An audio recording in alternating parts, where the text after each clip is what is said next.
So we can do what's Hondo on the mic from Leo's Paradise. Random stream drop like a Dragon Ball fight. No line, plan stream stacking up, but here's a twist in time. Freestyling on the deck like Luffy's punchlines. Up the channels, passing Zoro sword swings. Gaming pop culture, it's the chaos he brings. Talking movie reboots, superhero hype. Hondo passing the mic, now Bishop's in sight. Cutting flip screen, frame by frame, I align. Laying bass lines heavy, keep the rhythm divine. Dropping 5 videos, can't keep up with the pace. Pass the mic back, Leo's leading the chase. Off the rails, no script, just a freestyle ride. Nerdcore king, let the randomness collide. Planning on Leo's got the flow to entice. It's words of paradise, the chaos comes to life.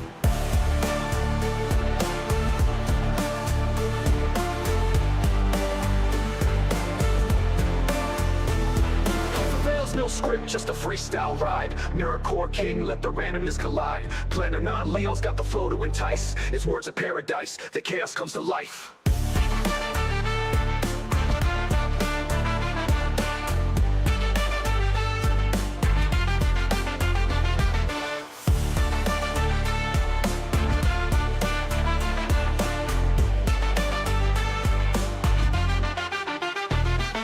The rails, no script, just a freestyle rhyme. Nerdcore king, let the randomness collide. Planning on Leo's got the flow to entice. It's words of paradise, the chaos comes to life.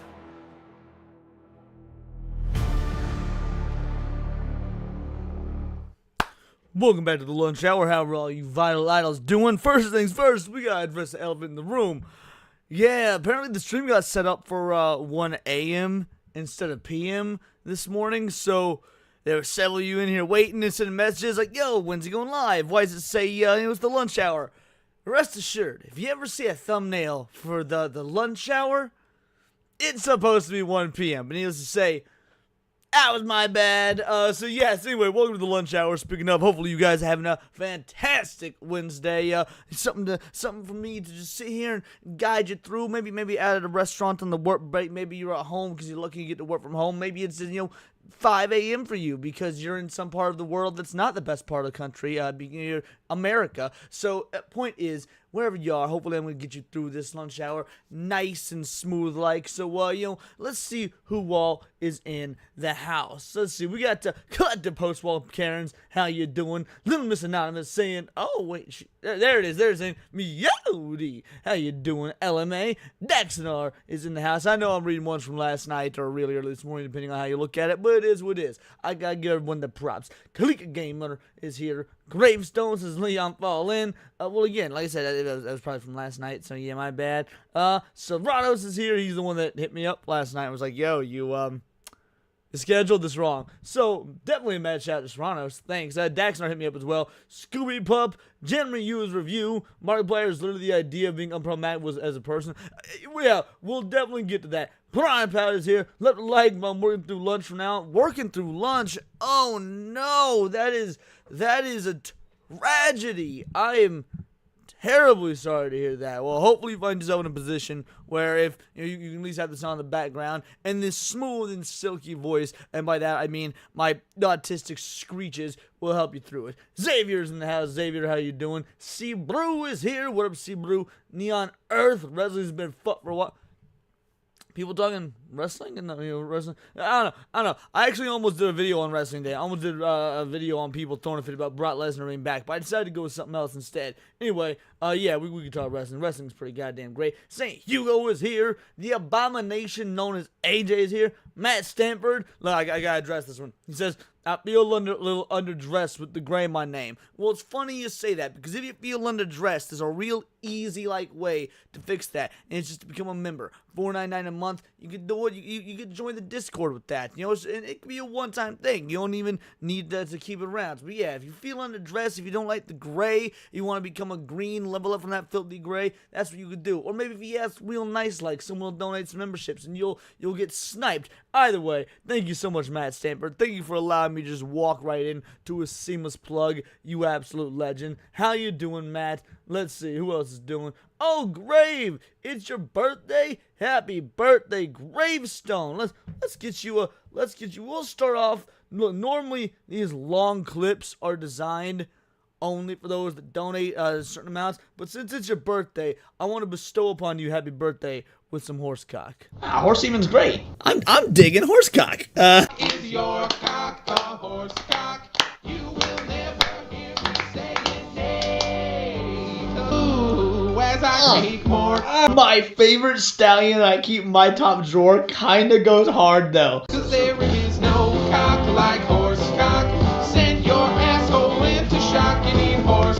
I don't know how we're going to ever top horsecock.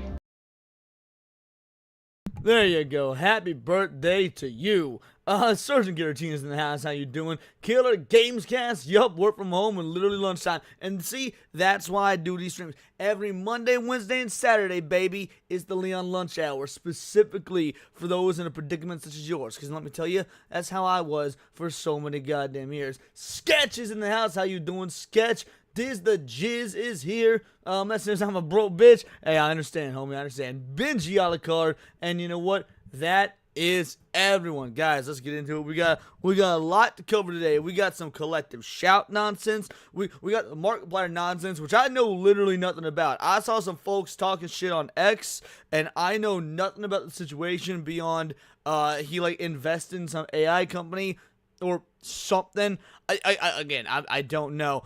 We've got, you know, some collective shout stuff, like I said. Some Asmongold covering, you know, Make America Healthy Again.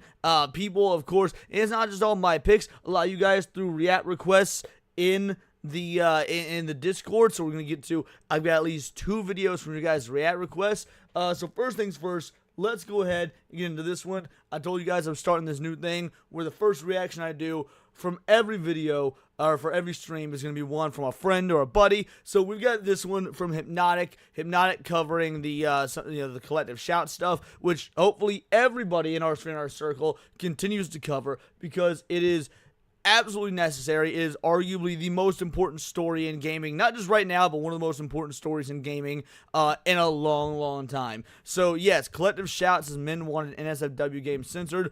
We all know that absolutely no goddamn man wanted these NSFW games censored. So let's get in to see what he has to say.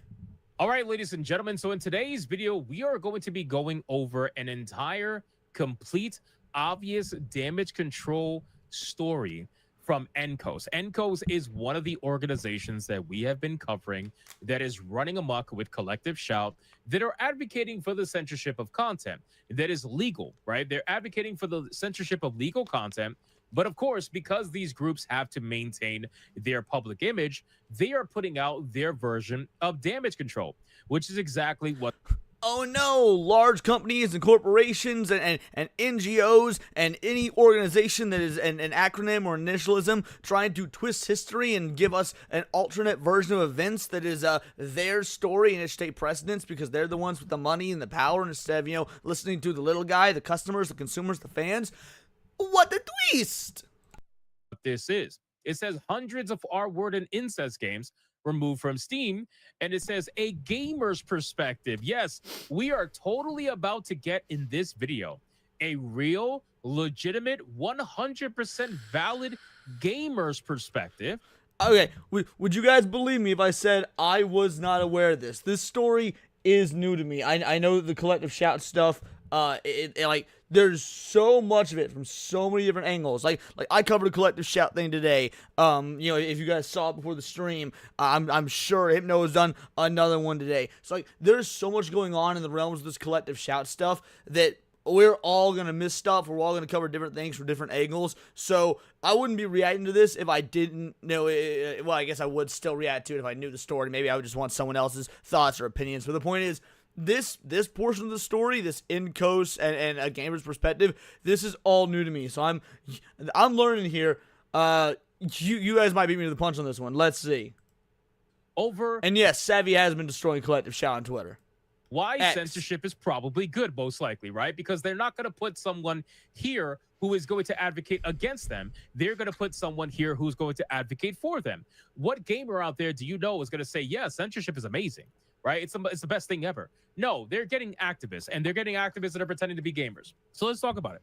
The question is, like are they paying company, these activists? Like, that's what I want to know. Did they just find somebody and be like, the one fucking person in all of gaming who agrees with them, or are they paying this person? I don't know. I didn't realize I didn't have the chat on. You guys, there we go. There we go. Now you can see your beautiful faces. All right. But yes, I'm truly curious. You got to put a trigger warning, right? Because, why not? This is modern day, right? We need to make sure that all the check boxes are checked. You cannot read an article about something serious without there being a trigger warning at the beginning. You have to have a trigger warning. Everybody knows this, right? Everybody knows this.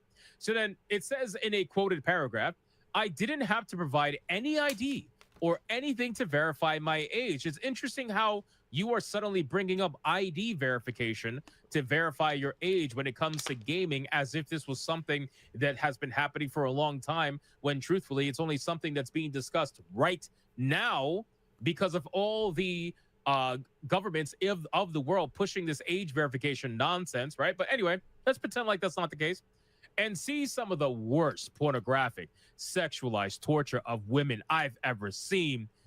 All right. This is well, I don't know what website this individual is talking about where he says, I didn't provide my ID or anything to verify my age.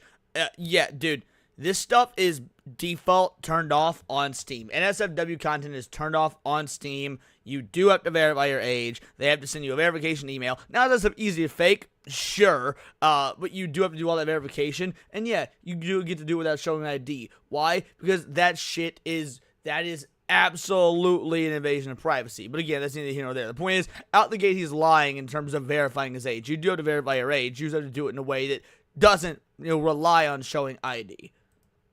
It was pretty bad. Some things I saw. I'm talking about games where the scenario is abducting women, holding them hostage, and torturing them. And any child could access that, according to Caitlin Roper, campaign's manager, Collective Shout. Let's stop right here.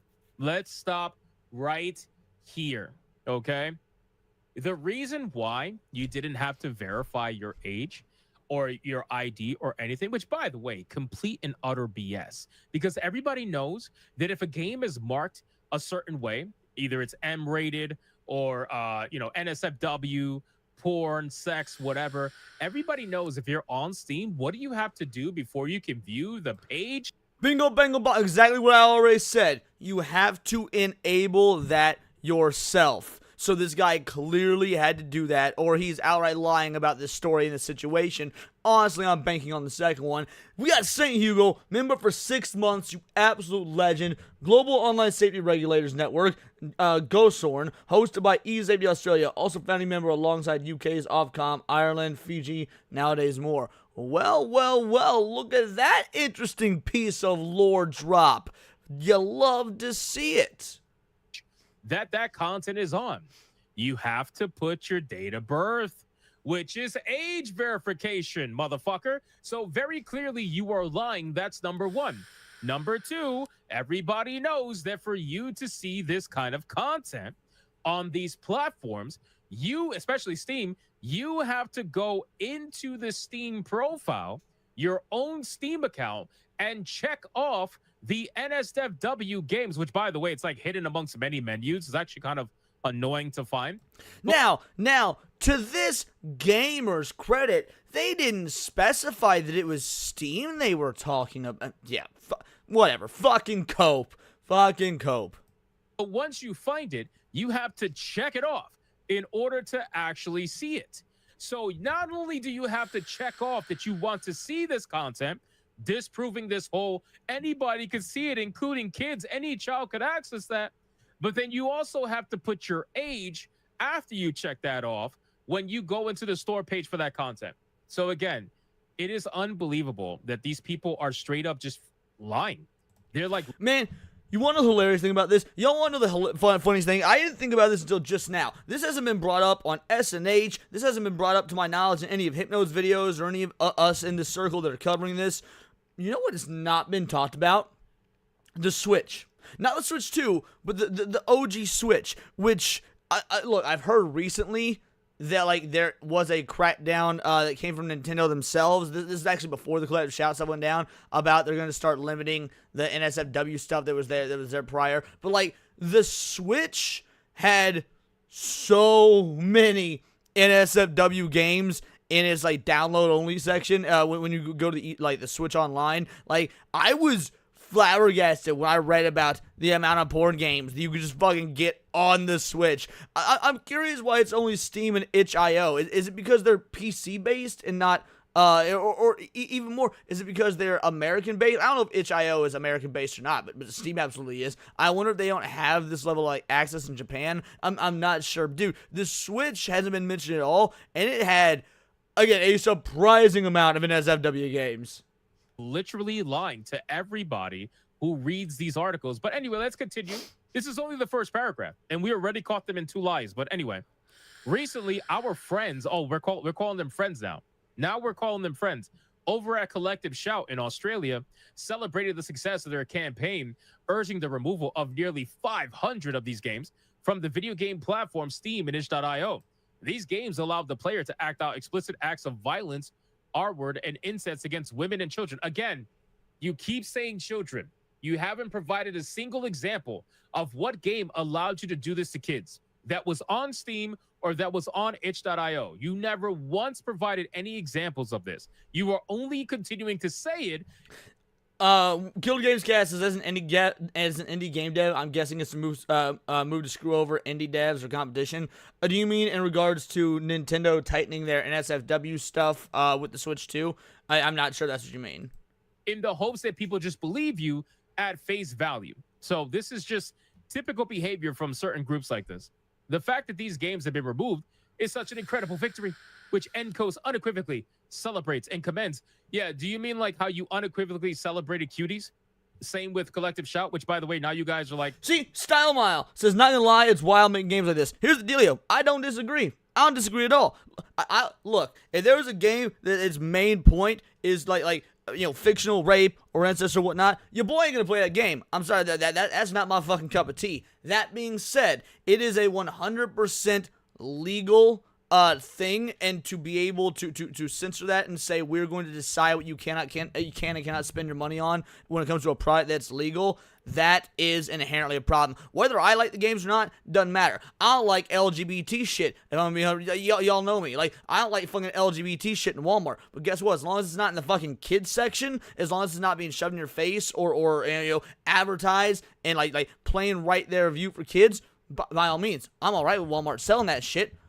Put it in the back. Don't advertise it. Don't make shit for kids. Like, yeah, they're one in the same boat. Because you've got the fucking right that stuff's not illegal, so people should have the right to buy it or whatnot. Like, they weren't advertising these sorts of games to kids. They weren't available to kids. You got to turn off all the filters. So, yeah, whether we like these games or not, look, women love their fucking rape porn. Let's be real. Women do. Women like their rape porn. What are all those smutty novels and 50 Shades of Grey and shit like that? Like when you go on the Hub and you see there's all sorts of like rape and torture porn. Dude, it's always women into that shit. I've never heard of a story of a dude, unless maybe a gay dude, saying "choke me harder, daddy." You know what I have heard? Fucking women say that. So the fact of the matter is, there's a market for this shit and it's legal. You should not be told what you can and cannot spend your money on.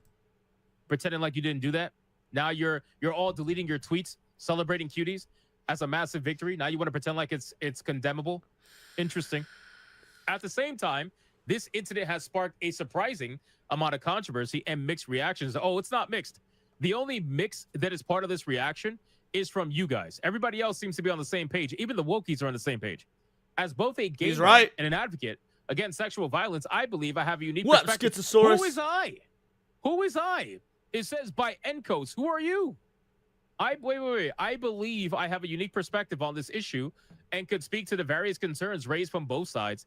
In this piece, by the way, as a gamer and an advocate against sexual violence, yeah, here's the dealio. I would wager that most, probably 99% of gamers are advocates against sexual violence. We mean real sexual fucking violence.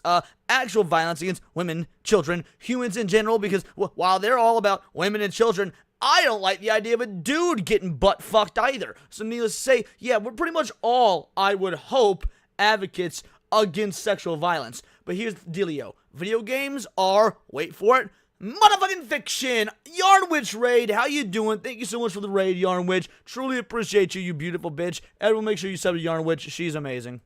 Walk through the events that led up to the game's removal, the objections, and the controversy that is sparked in my response. Who are you? Who are you to be like, what? Who is this? Where's the name? Where's the name anywhere? I don't see the name anywhere. All it said was, there's no name here. Who are you? I am not sure. I'm going to scroll up. Let's see. Let's just keep going. Maybe we'll find it. Probably not. Oh, Kalika Gamer out here proving he didn't watch the video I released today. Did you see how vague MasterCard's rules? I literally did a video about that came out about an hour and a half ago. But, I mean, I guess you know that if you saw the video. Just saying. Probably not. Now they talk about No Mercy, the game that started everything. And you know what's crazy? So they're right. Whoever wrote this is absolutely right when it comes to No Mercy. Because when No Mercy got banned, you guys can go back to my stream when I talked about No Mercy, when that whole thing went down. I said that these girls, these feminists, this shit ain't gonna stop. You think they're gonna stop at No Mercy? Oh, no, no, no. They got a little bit of taste of power. They got a little taste of a win. These girls were goon into that power. There was no way they were going to let that go. They were going to absolutely continue onwards. They started with one game, and guess what? They ended at 500 plus. 10,000s if you want to count. Kalika, I'm fucking with you, bud. There was no way they were ever going to stop at just one game. Called it from day one. It was so easy and obvious to see that happen.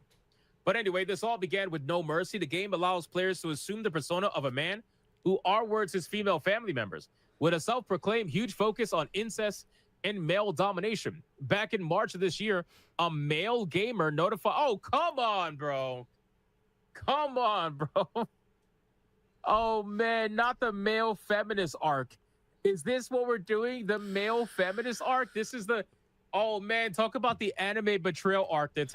By the way, I don't know if Collective Shout or these other feminists missed the memo or whatnot, but don't forget that these male feminists, there's a particular history. If anybody been around since the OG Gamergate days, like your boy here, right? Ever since 2014, like just Google how many of those prominent male feminists from the Gamergate days, like Steve Chives, if I remember he was one of them, got in trouble for abusing women, molesting women, sexually harassing women.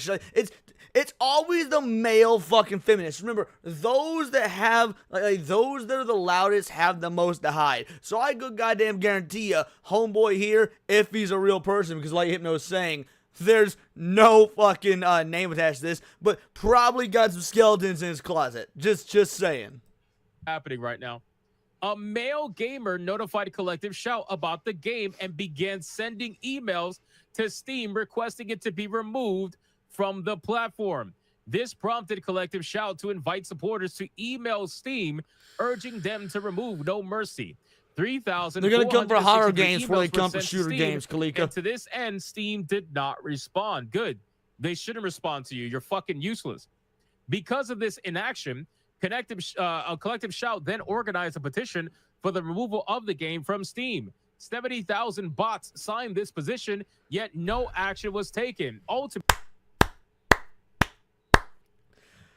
Homie just straight up editorialized 70,000 bots instead of 70,000 people. Hypno never change, you fucking legend. the developer of the game, not Steam, pulled No Mercy from the platform on April 11th of this year, which we talked about. I haven't watched it yet, so Shrapnel, but I know about it. I'm Yes, probably they going did to cover take it down tomorrow. Themselves. It was not Steam who took down the game. Now, I don't believe that it was a male gamer. I find that to be hilarious that they're even trying to throw that in there because they're trying to be like, hey, guys, look, you guys want to defend women, right? You guys totally want to be on our side. Well, look, there's other ones just like you that are on our side. These are the educated male gamers. These are the ones that are learning, right? These are the ones that are fighting against their toxic masculinity. These are the ones that are whatever nonsense they want to make up. This is what they're doing. But anyway, supporters of this campaign continue to email Steam leadership to remove all of the games, which were counted as nearly 500 games by Collective Shout's team. Steam did not act on these emails. So good. Steam ignored them over and over and over and over again. Steam had no intention to do anything about this content because it is legal. It is legal content that you are asking to be censored. Due to this lack of response from Steam, Collective Shout decided to launch a campaign, not a movement, on May 26 to inform payment processors about these R-word and incest games and request that they stop funding them. A total of 1,067 emails were sent to the payment processors, yet no action was taken. A few weeks later, Collective Shout crafted an open letter with 8. You guys notice a pattern here, by the way? The pattern is that as many times as they were told no, they kept going.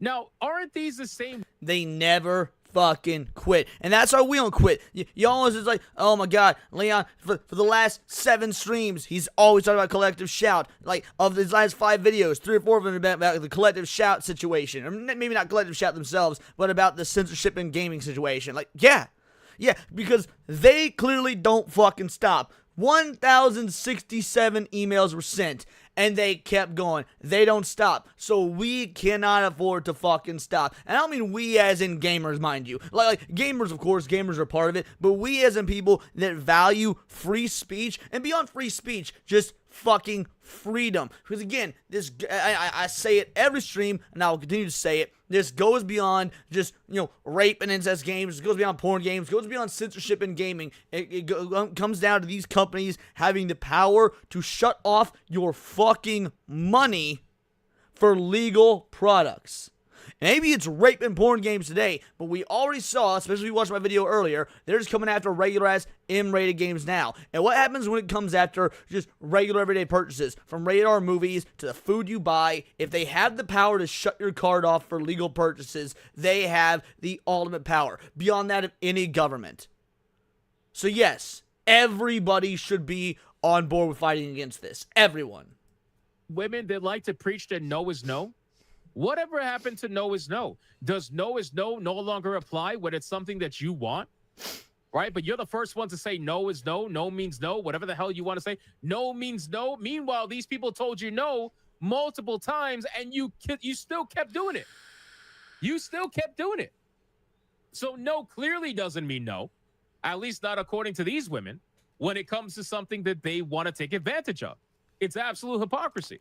But anyway, a few weeks later, Collective Shout crafted an open letter with 8 global partners and experts to mainstream payment processors. Encos was a proud... what the fuck's a global partner and expert? Like how you gotta be a global expert in porn games? Obviously, that's not what it means. I'm being fucking facetious. But yes, 8 global partners and experts. What that really means is 8 folk with some sort of power and some sort of cabal-like situation that have the power to maybe not force these payment processors, but gently guide them towards following their orders. Co-signer of this letter calling on these processors to stop profiting from R-word and incest games.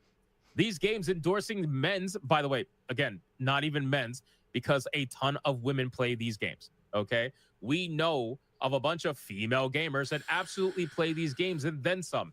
And all of those women are being ignored. Facts, Musashi. This is part of the reason why I title my videos This Female Gamer, so that when people like Collective Shout want to complain about the video's existence, I want them to admit that they're complaining about a female gamer participating in content like this. I want them to admit that. This is why they ignore the videos, because they know that they have to then eventually confront the idea that women... Bro, I've gotten most of the Collective Shout head honchos to block me on X, but dude, that Tankard Reese broad, she is holding out strong, dude. She has not blocked me yet, no matter how much I dig at her and whatnot. And I don't call her a dirty whore or a slut. Like I don't come at her with fucking names like that. I might say like retard or insult her intelligence, but like I never come after her with these like anti-feminist or fucking terminologies. No, it's always just trying to just break this bitch with to quote Ben Shapiro, facts and logic. Like, dude, Tankard Reese be holding out, but I proudly got the block on most of the other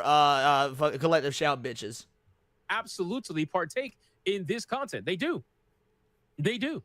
But in any case, we do not see how facilitating payment transactions and deriving financial benefit from these violent and unethical games is consistent with your corporate values. In mission statements, the letter states, we request that you demonstrate corporate social responsibility and immediately cease processing payments on Steam and itch.io and any other platforms hosting similar games. Yes, they will not confront the women that they will not acknowledge the women that confront them, Gentamaxi. Notice how, like, Savvy destroys them on the reg, and they, like, just pretend Savvy doesn't fucking exist. 5 days later, after this letter was sent, Steam implemented a new policy stating developers cannot publish content that may violate the rules and standards set forth by Steam's payment processors and related card networks and banks or internet network providers, in particular, certain kinds of adult-only content. It was after the implementation of this policy that Steam began deleting DR and incest games. Here are a few examples of the games that were removed. In response to pressure from payment processors, itch.io delisted all 20,000 not safe for work games for review. This led to a surge in abuse towards Collective Shout, including doxing and violent threats. So it's not doxing. That doesn't surprise me, if your entire Kalika. fucking public name and profile picture is on your company website. People going to your company website, you absolute retards, is not doxing, right? That's just like, that is such unbelievable fucking cope. It's insane. And keep in mind, these are also the people that are advocating for the age verification, ID submitting, doxing of yourself. These are the people that are advocating for that stuff. So you guys have absolutely no right to complain about the shit that you advocate for. Let's get that out the way. But in any case, there has been an unconscionable level of aggressive threats launched against the women at Collective Shot, which, by the way, you guys launched an entire campaign of threats against Steam, itch.io, multiple payment processors, all their partners. You guys were levying threats against every single one of them, but because you think you're women, you think that you're not being threatening. Get the fuck out of here with that bullshit. You guys...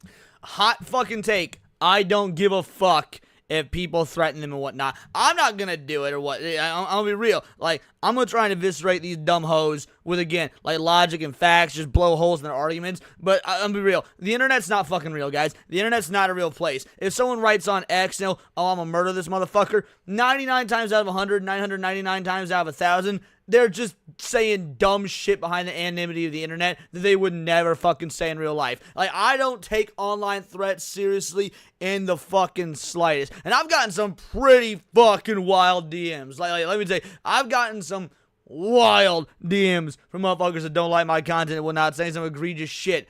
I just fucking laugh and move on, because I know good goddamn well ain't none of them would say shit to my face. But then again, I'm American, and unlike these Australian bimbos, I stay strapped, so... are obviously don't know what no means no. You don't know what that means, right? It's very clear, which I think, again, is hilarious considering that you're the first ones to say that. No means no, and you don't know what no means. Facts. But anyway, Matt Stanford, we ain't too far from each other. People know I live in Missouri. Have received death Midwest and rise up. threats, including threats to their children. Yeah, again, from the same people, right, who decided to comment on Smash JT talking about the situation, and you bitches brought up Smash JT's family. Nobody else brought up his family. You brought that shit up. You're the one who said Smash JT, husband and father. What the fuck was the point of bringing that up in a conversation that had nothing to do with it? So spare me with that bullshit about, oh, they're threatening my children. You brought that shit up. You did that. You did that to him. Nobody else did that to him. So miss me with that shit, you fucking hypocrites. You absolute fucking hypocrites. Every single one of you are hypocrites. This is inexcusable behavior. If it is, then you should condemn the person who decided to call out Smash JT's family that had nothing to do with it. It also an ironically APL serves to prove 370, I Collective Shout's believe. point that games like these fuel or at least cater to aggressive attitudes and behavior.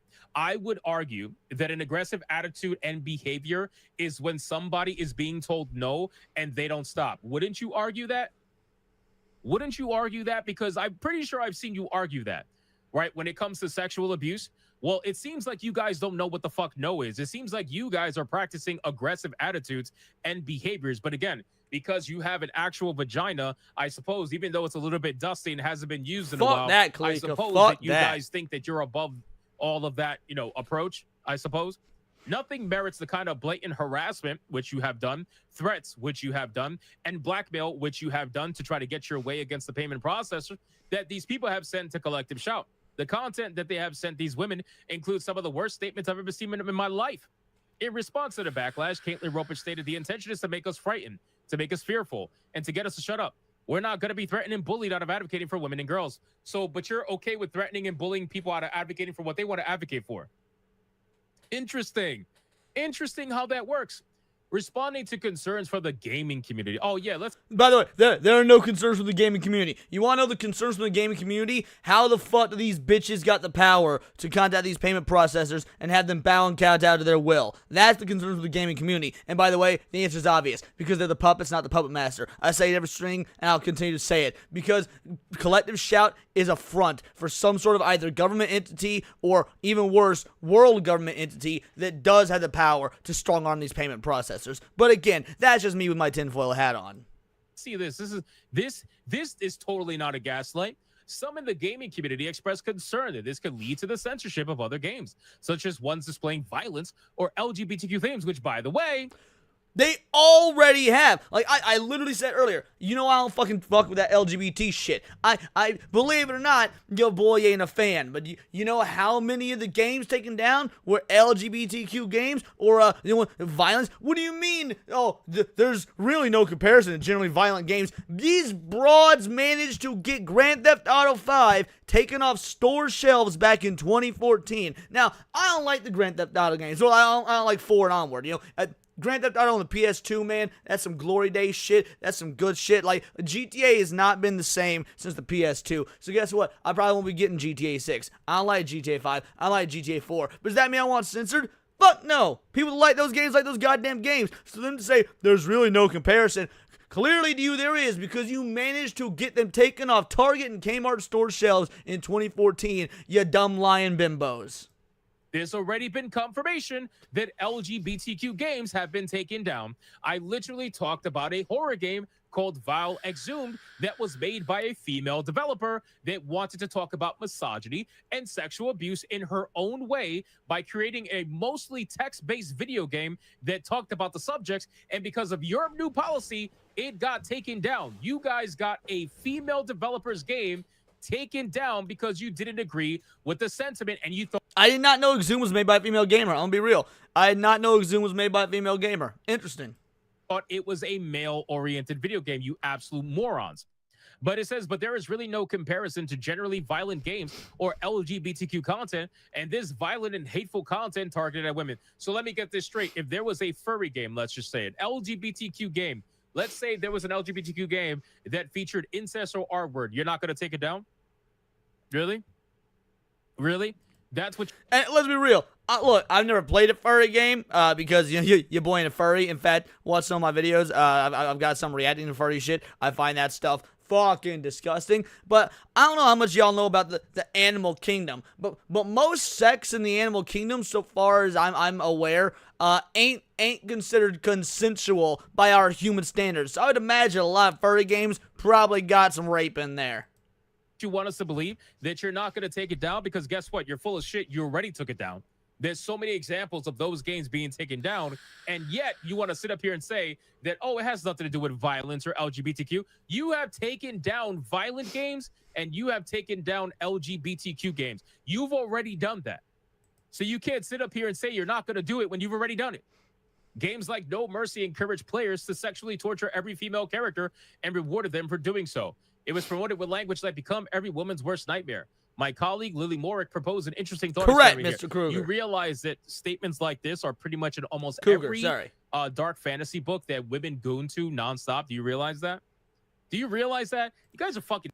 Bro, so all right, so I follow this author on X, right? John A. Douglas. I follow this author on X, right? And he literally posted, so he was posting about this gal that is, she's an indie author, and her entire book was literally a prison rape fantasy. And the tagline was something like, getting fucked behind bars feels so good. Like, something like that. And, like, it wasn't... The entire book was about being a female inmate and being... I don't know if it was, like, by the guards or by other female inmates. Like, I don't know. I don't fucking read that shit. I saw his post about it and, like, read the tagline for the book and looked at the cover art and whatnot, because that's what was posted on X. The point is, trust me, women love this shit. I don't know why, but they do.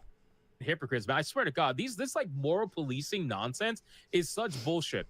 Imagine that instead the game was designed to have people hunt down and torture every LGBTQ character or every person of color. Would we not vehemently condemn such a game and call for its removal?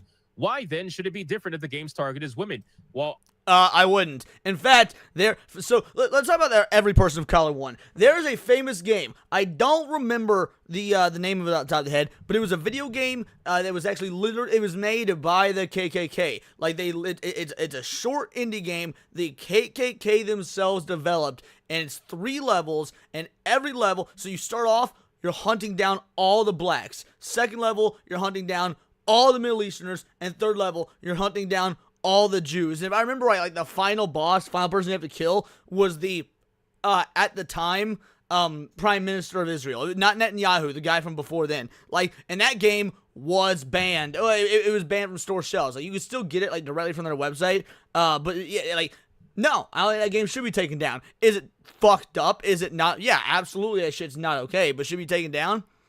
No, because it's not real. ironically, you guys have no issues if you were hunting down and destroying white men. I'm sure you have no issue with that, right? 0 issue. So wouldn't that be a little bit hypocritical? Why? Just because it's a person of color or an LGBTQ character? Lol, apparently they can go through the same thing that white men go through in video games often? Is that like a thing, I guess? You guys want to be special. This is the thing. You want to be special. You claim that men have all the power, and you so desperately want to feel like you have the power. You want to feel what it feels like. Well, they can claim men have all the power, but clearly if these broads are the ones that are able to get the entire card processing industry to censor these game storefront platforms, sounds to me like they got the power. Now, again, it's not them. They're a front. They're the puppet, not the puppet masters. But, you know, if we were to play by their rules and pretend we weren't aware of how the world actually works, then we would say that they have the power. To have this power that you've made up in your mind. But the simple truth is that there is no power for you to have. You guys are absolutely fucking psychotic. And people are calling you out on your bullshit. People have been calling you out on your bullshit for years. And now it's absolutely blowing up in your face because you decided to go after Matt Stanford. I don't want to be the one to tell you this, but your mom was a freak. The world. Your mom was a freak. You guys have no idea the shit that you stepped in. Then they decide to gaslight you. They decide to say this isn't about censorship. It's about protecting women and girls by not promoting games based on their sexual torture. But guess what? That's censorship. By the way, these games were not promoted. These games were on the fucking page of Steam. These games don't have commercials on daytime TV or even fucking nighttime TV. Like, you got to go out of your way to find these. So, yeah, you know, it's quite literally about censorship. It is the definition of censorship. You will promote a movie about underage girls twerking for their producers or something. Like, you're okay with that, right? You're fine with looking at like 11-year-olds doing the little, you know, cha-cha-cha, whatever. You're perfectly fine with that, I suppose. But, you know, adult games with fake characters that aren't real, that nobody's even heard in because it's pixels, that apparently is too much, even though it's legal, by the way. It's legal content. That's too much, I suppose. Fucking hypocrites. There's actually content like that that silences and suppresses women while you are actively silencing. Look, Kalika, I'm gonna be real, dude. If I was just like hanging around folk that have been known to fly planes into buildings and shit, I'd get a little antsy too. Like, it's like, hey, I see some ruffles underneath their shirt there. That ain't a bomb, right? Like, I feel like being antsy around, so like, that's kind of fucking valid. Suppressing women fighting against you, by the way, by not even acknowledging that people like Savvy exist, that people like Lumi exist. There are so many women that are on X right now fighting against Collective Shout, and they don't even want to pretend like they exist. They won't even acknowledge them. And then when they do talk to them, they don't even bring up their sex or gender. They will actually, what they would do is they will deflect, and they'll say, here you are, person, defending men's desire to, and they'll just deflect it back to men. That's what they'll do. The extreme backlash from fans of these games threatening the female advocates with R-word and death threats demonstrate this reality. This is why I have decided to not put my name on this blog. So the article that says this isn't censorship self-censored his fucking name. Again, assuming it's a him. You know what? I actually at this point do believe it's a him. I believe this is a him. Well, I believe this is somebody with male chromosomes, because this is definitely some beta cuck bitch-made male feminist behavior right here. Oh, wait a second. Wait a second. Now we're getting into the stunning and brave. Now we're getting into the stunning and brave aspect of this particular story. So you are supposedly the female gamer. You are the one who is the authority on everything happening right now and how supposedly disgusting it is for all of this to be going down.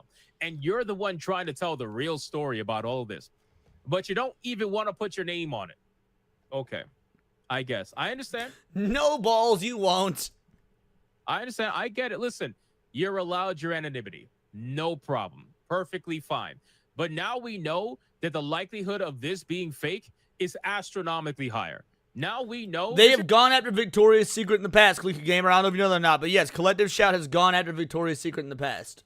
You're not really a female gamer. You have no idea what the fuck you're talking about. What do you play? Candy Crush? You have no idea. You are just another activist that's out here trying to be the official voice for whatever, conversation around censorship is right now.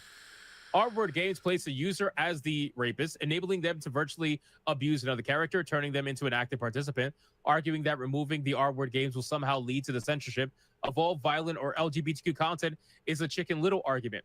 If that is the case, then why did itch.io take down every single game? I'm just saying, why is there horror games being taken down right now? If it's a Chicken Little argument, then riddle me this, Chicken Little. Why did horror games get taken down recently? It's almost like these guys ignore, and obviously they do ignore, every single shred of evidence and studies that have been done. Like, dude, y'all remember post-Columbine and Tipper Gore and the Uniparty? They were trying to ban video games and Dungeons and Dragons and heavy metal music and the Satanic Panic. Like, dude, it's almost as if every single study ever done show that no, video games don't cause real-world violence. In fact, for the people that are not already fucked in the head, it lowers their propensity for violence because they have the escapism aspect of video games. Every single study ever has shown that. But again, these people know that, but it goes against their narrative, so they have to pretend it's not real. Why is that? Because it featured imagery that was just a little bit too hard for you, right? A little bit too hard for you, even though what you think of in your mind when you're reading your books is probably twice as worse. But because you actually saw it, you had to admit to yourself that you were gooning. Instead of when you're reading a book, you could just pretend to be morally superior. If somebody walks by and sees you reading, you could just be like, oh, yeah, it's just a book. Meanwhile, in your mind, you're getting fucking railed by vampires and orcs. Like, save me this bullshit, man. It misrepresents the purpose of this campaign and suggests that sexual abuse games are the necessary price we must pay to protect creative freedom. No. As long as the content.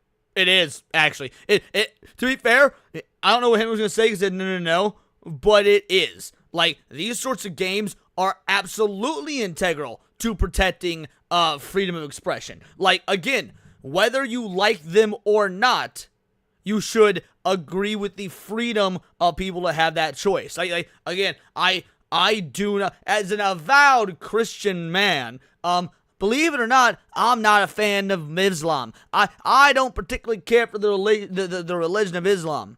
Am I an advocate for wiping out the face of the fucking earth?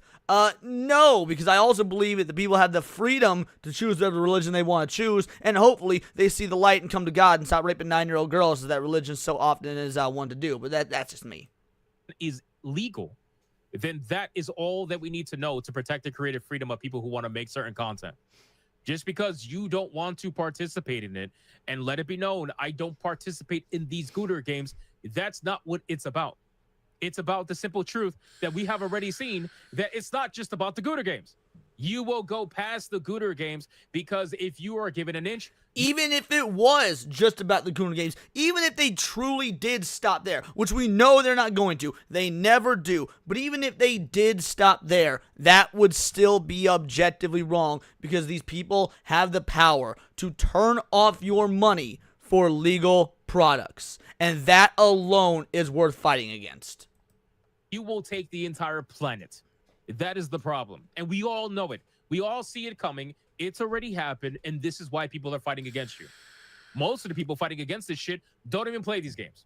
That's the ironic thing about all this. But you want to put everybody into a little bubble because it's easier for you to misrepresent the entire situation. Another concern raised by the gaming community is that the incident shows payment processors have too much power. However, I hope like the any super chats business, when it this is within video is the over, payment guys. processor's right to see. Oh, here we go with the private company thing. Here we go with the private company thing.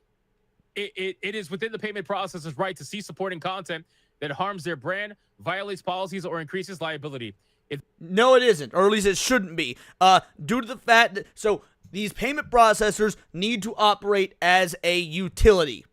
Your electric company or your cell phone company or your regular landline company, insert your company here that is a utility, cannot shut off your services because you're doing shit they don't like. These card companies need to be the exact same. And I believe there's an argument to state that they already are, but because they are so big and because they control the money flow, they can basically skirt around this. They don't want to fund the games. They don't have to. Oh, here we go. Major corporate shilling. I'm sure you would feel the same exact way if they did it for something you enjoy. I am sure you would feel the same exact way, right? Then suddenly it wouldn't be about my private company, right? That is such an absolute fucking cope, man. These people want to pretend as if it being a private company is somehow the ultimate gotcha. It's like, oh, they're a private company. Agreed, Matt. No, they're a global company. At this point, the majority of the population is in some form of credit card debt. It has been argued many times the importance of these companies to the point where they are considered essentially to be non-negotiable at this point. They're not considered to be something that you could just go without. They control almost the entire supply of the world's money outside of cryptocurrency. So you guys arguing about private I cannot wait. I cannot wait if there ever comes a day where law passes that makes these companies non-negotiable and essential, where they can't pull this shit. They can't just debank you or take things away from you because my private company, get the fuck out of here with this shit. It's so obvious. But in any case, ladies and gentlemen, I think we have read enough. And I think we all understand at this point that this particular article was written by somebody within NCOS or somebody within Collective Shout that is not an actual gamer. This is just an activist that is writing this article to try to pretend as if they are the authoritative voice. Hypno is entirely correct here. You know, with entirely Collective correct. Shout and what happened with NCOS. Man, if this was a real gamer, you want to know what they would have done? Listed some of their favorite fucking games. Listed some memories of how they grew up playing games, what their favorite fucking games are. Like super basic shit. Happened with payment processors. They're trying to spin the story like most modern gaming journalists try to spin stories about groups like Sweet Baby Inc. and whatnot. We've seen this strategy before, and it always fails every single time because, quite frankly, nobody listens to you guys. You guys don't have a following. You guys don't mean a fucking thing in the public space. The people that actually have followings, the people that actually have voices, they're going to be heard over yours. And people are going to know exactly what actually happened here. And you're going to deal with the bullshit and the fallout from you guys trying to censor, again, the biggest entertainment medium in the entire world. So you guys let me know in the comments down below. What do you think about this article? Is it bullshit? Is it not? Are they telling the truth? Are they not? Whatever it may be, let me know in the comments down below. Thank you guys so much for watching. And if you enjoyed this video, consider hitting that like and subscribe button. And I'll see you guys on the next one. Well, what a surprise! Our boy Hypno with a base take. Yeah, I mean, I truly, I cannot argue with anything he said. Again, I would take it a step further. I would say it goes beyond Collective Shout. It goes beyond NCOS. Yes, obviously this dude is a fake fucking gamer. Again, assuming it's even a dude. Again, I'm actually willing to believe it is a dude. I'm willing to believe it's a beta male. Fucking bitch, cuck, soy boy that wrote this shit. He's never played a game in his life. He's just hoping to get some of that Collective Shout nookie, some of that old woman who hasn't been touched by her husband in 10 fucking years nookie. But yeah, again, this is a problem that goes leaps and bounds beyond Collective Shout, leaps and bounds beyond just general essential game censorship. But that's just me. So yeah, great video, Hypno. If any of you for whatever reason aren't subbed to Hypno, you absolutely should be. Is my camera properly? Hold on a sec. Is my camera properly? Let's make sure here.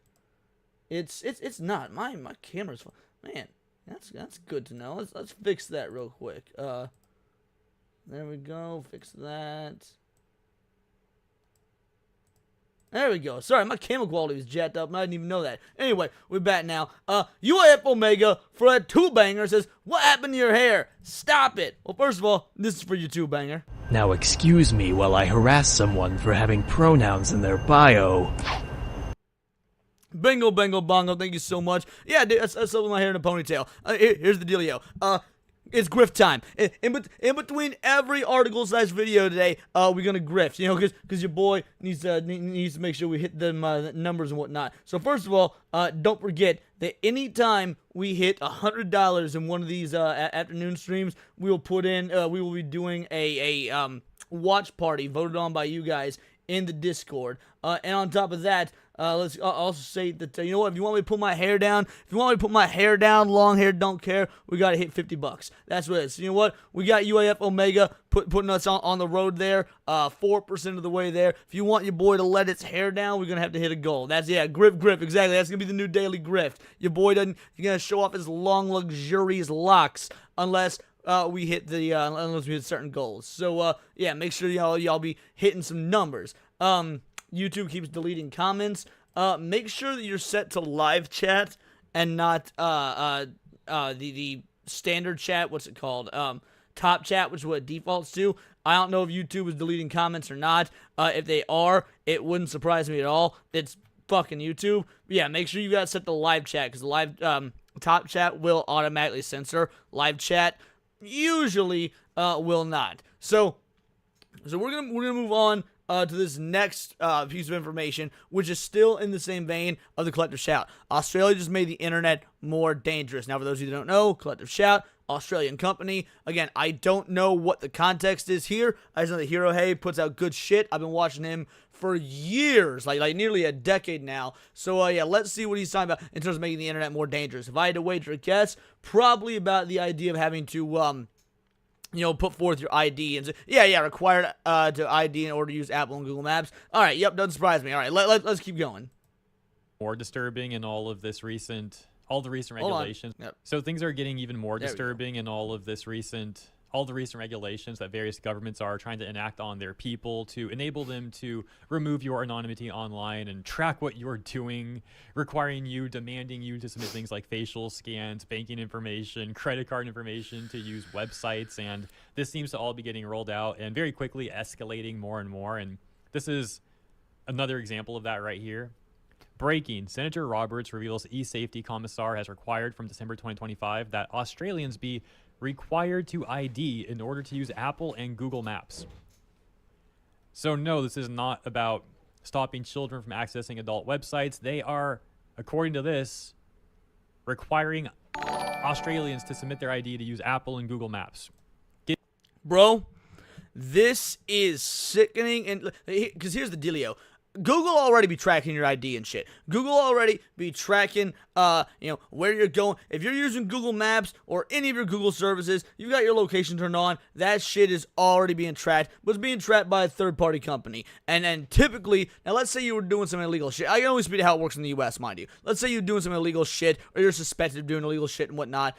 They don't have to give that information to the government unless they're subpoenaed to do so. I mean, once a subpoena's brought into it, all right, things have changed. But like, I think it was Amazon. Amazon refused to give, and not that I'm capping or shilling from fucking Big Daddy Corpo Amazon, but like one of the things they did, there was an ongoing investigation for one of their Prime users, and Amazon refused to give over that Prime user's data until they were subpoenaed to do so. So yeah, like the idea of Apple, Google Maps, they have to give their ID to the government to use these services is so the government can track you, can monitor you, Big Brother eye in the sky, without having to adhere to to get around adherence to like the government's legal requests and whatnot. That's the only, again, assuming Australia works the same way, that's the only thing I can think of. Also, UAF Omega for another two-banger says, bring back vaping, Jesus, so the goon can commence.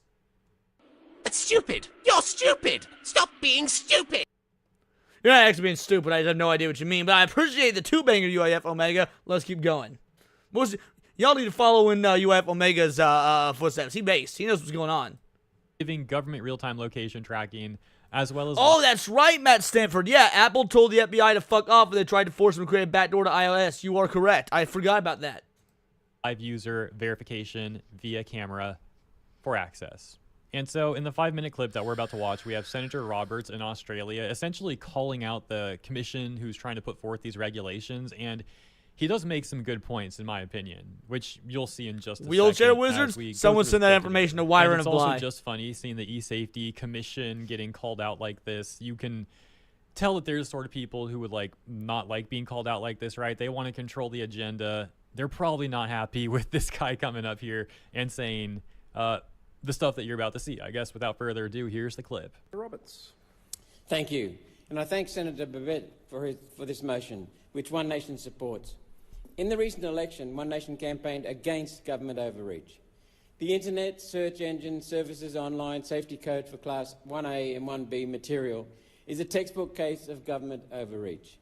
Yes, it is. Glad to know that there's at least one sane Australian left besides our boy Niet and Demon Carol when he joins in. There's at least 3 of you. Don't disappoint me, fucking Aleister Crowley here. Not Aleister Crowley. Fucking what? I meant Alfred for fucking Bruce Wayne, Batman. Don't disappoint me here, Alfred.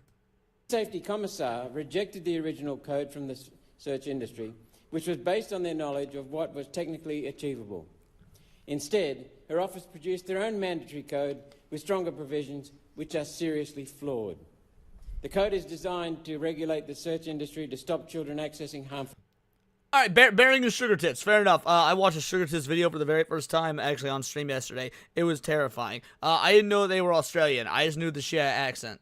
...material, including online pornography and material showing high-impact violence or self-harm. That's a worthy cause, yet with dangerous implications. To achieve this, every search engine must include robust age verification. In practice, this brings search engines and similar sites under the purview of the Identity Verification Services Act and the Social Media Minimum Age Bill. Legislation that was passed for social media and is now being extended to internet search without further reference to Parliament or any justification for doing so. Google or Bing search, as well as sites like TinEye, stock photo sites, YouTube, Vimeo, Rumble and bizarrely Google Maps and Apple Maps will now require proof of age for every user. So, bro, just imagine you're like a fucking 16-year-old kid, right? And you're driving for the first time. And you're like, okay, I want to know how to get to Wally World. The government's tracking you with the way you fucking go to Walmart. Like, they're tracking just the route you take. Again, Google already does this shit, and that's terrifying as is. I ain't a fan of using the tracking and whatnot, but they do it. It's the world we live in. It's gonna take a lot to fight against that. But, like, this is insane. But you know what? Maybe someone wants to make the argument, well, it's to make sure that the kid is safe. What if it's a 16-year-old girl and she gets kidnapped, but now we can use her phone to trace the kidnapper? All right, that's not what you're fucking doing, but sure, hide behind that noble goal. Then why are you doing it to fucking adults who actually have freedom, okay? So if it's all about ID verification and whatnot, shouldn't it be up to the parents? No, stop leaving kids out. Leave kids out of this. Quit hiding behind the idea this is kids. That's not what it's about, and we fucking know that's not what it's about. they weren't even trying to like explain this. They're just trying to like subtly roll this through, hoping no one notices, along with the other stuff. Oh yeah, we're protecting kids, and we're gonna do all this other stuff too. Hopefully no one notices, and hopefully no one says anything about it. A trial of age verification software last year actually failed. It wasn't possible to tell age accurately. It can detect that someone is a child. Agreed, Matt. But not whether they are 15 or 16, making the technology pointless. I mean, it's good of him to criticize it, but obviously it's also gotten knowing if it's a child or not wrong too, not just the age itself. The only way to establish age is with biometric data, a face scan with photo ID. As I've already spoken about, age verification for holding an account does not work without continuous facial scanning to ensure the person who signed into the browser is still the person using it. That's a fair point. I don't know why I never thought about that before. If the search engine I neither. I mean, and to be fair, it makes perfect sense. I remember when me and my boy Cookies wanted to get into a radar movie when we were like 13, 14 years old. His grandpa bought the tickets for us, and then he left us to our own devices. And like the usher came in and kicked us out of the movie because we didn't have somebody over the age of 18 in the theater watching it with us, even though he bought it for us. Like yeah, that's absolute. That's real world applicable. detects a face it does not recognize, again through continuous scanning, search engines must show only child-friendly material. I mean, yeah, that point alone kind of defeats a lot of the arguments that the people like trying to roll all this out on use. It's like, okay, you got the scan, but you can't guarantee that person is still the one using that anyway, so it's all pointless. It's all pointless. This ensures every person will Of course, the ultimate point was them just collecting this data and spying on people anyways. Correct, That Hero, is, hey, kinda correct. funny too. need to provide biometric data to access one of these services or only see the child-friendly results. So I'll say that again. This ensures every person will need to provide biometric data to access one of these services. These extreme measures have a point to them. Every user of any platform that disseminates accurate information the government doesn't like can now be regulated. Yeah, and like he was getting at, they could just keep escalating it, going from, a one-time verification to every 15 minutes we need you to submit this biometric data so we can be sure that you're really the same one who initially provided it. Or what if they take it even further than that and they're like, to use this website or this app, you need to allow your camera to be on so we can continually scan your face. Yeah, there's way too many floodgates that are being opened. But it goes beyond that. Like, what if you're wearing a fucking hat or something, and like you start getting notifications? Sorry, we couldn't properly scan your face. Remove your hat. Like they'll start dictating the fucking clothes you wear. Or what if you a bitch, right? What if you a bitch, you use a lot of makeup, but then you take your makeup off one day, or you don't put makeup on or whatever, and it doesn't recognize as the same fucking face because they're too used to you being a caked up Joan Rivers ass looking mess. Like there's so much. This is absolutely disgusting, dude. The idea they could hypothetically dictate the clothes you wear, the makeup you wear, whatnot, because you would need a constant access to the face to make sure that it's the actual biometrics, the actual facial recognition. What up, Daxnar, best mod in the whole damn land? And material taken down in the name of keeping us safe. Censorship. Any link, anywhere in the world. What a power to have. How long before any post critical of the government gets taken down as dangerous? Yeah, we're already seeing that happening too. I mean, a lot of examples of this. I'm going to instantly just cite like Reddit as an example. If you say certain things that criticize certain politicians that the hive mind on Reddit wants to prop up, they get those, not just those posts removed, they've gotten like entire subreddits removed for that too. That has happened a lot. Visit, which is happening right now in the United Kingdom under very similar laws. Or that, which is obviously even worse. Like the Reddit stuff is bad enough, but like actually having the cops show up to your door is crazy. Is crazier. And I've talked about that a few days ago with that Telford woman who was the victim and gave her testimony. The code includes specific provisions which have no relevance to the core mission of the e-safety officer. Like item 12, a search engine provider must take reasonable steps to identify a reputable organisation to provide information on eating disorders. By the way, these search engines, just like Steam, are already self-censored.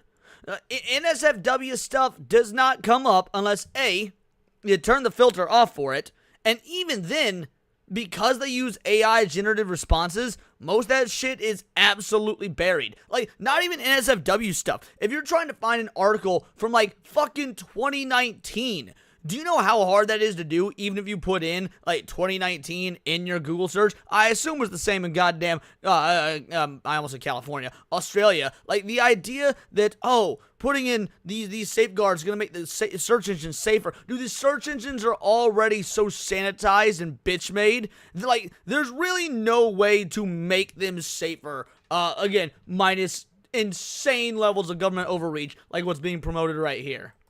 Become an eating disorders crisis intervention partner, including the provision of a hotline which the search engine must promote in search results. Remember, search results include maps and AI. Hey Siri, show me a map of Brisbane. Sure, Malcolm, here's the map, and I put our eating disorder crisis prevention partner on there for you. That's how this thing is written. If it's not written, if it's not the intention, well, that's what happens when the government walks away from industry consultation and writes the code itself. The E-Safety Commissar is there to protect children from violent material and exploitation, not eating disorders. The framing of that section begs the question, who will be the next crisis prevention partner? We do have a hint.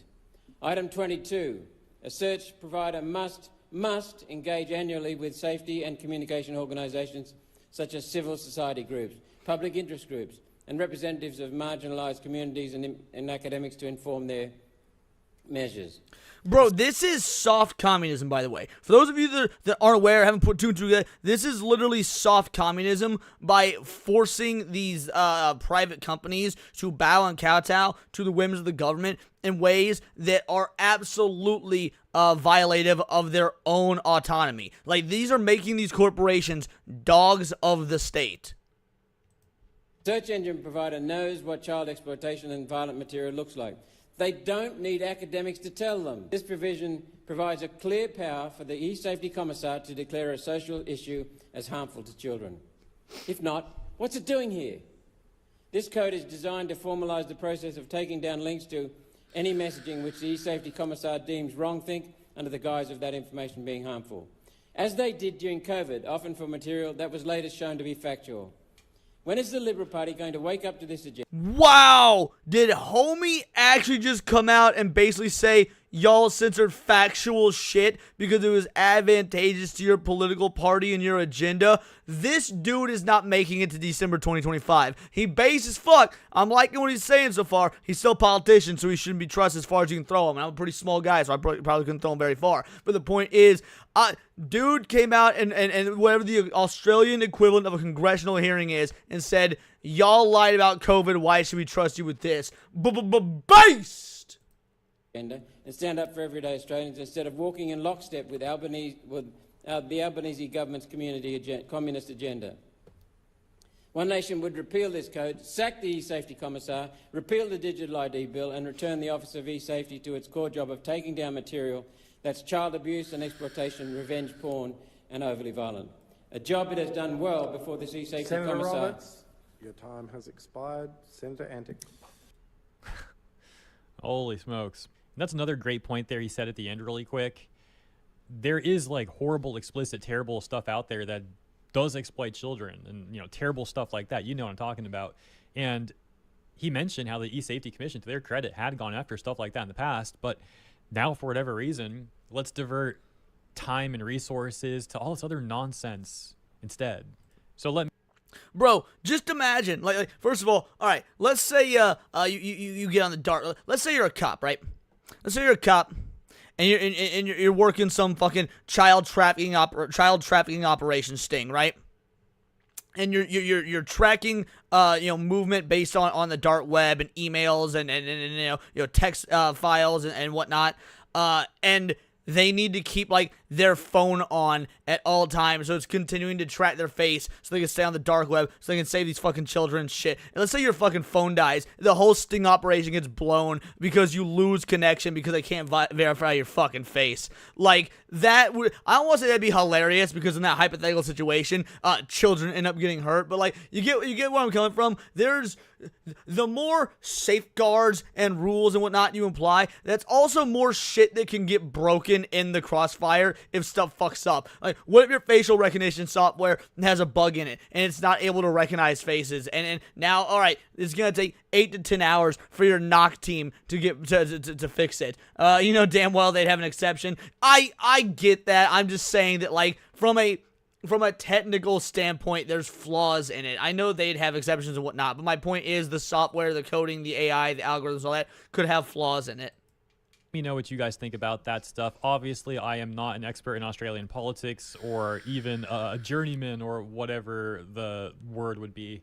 So I'm very limited in like what I can reasonably comment on from what that up, Valiant clip, Goat? but there were still, regardless, a number of points that he made that I think were very reasonable criticisms of all of these policies and regulations that Australia and other governments are trying to enact.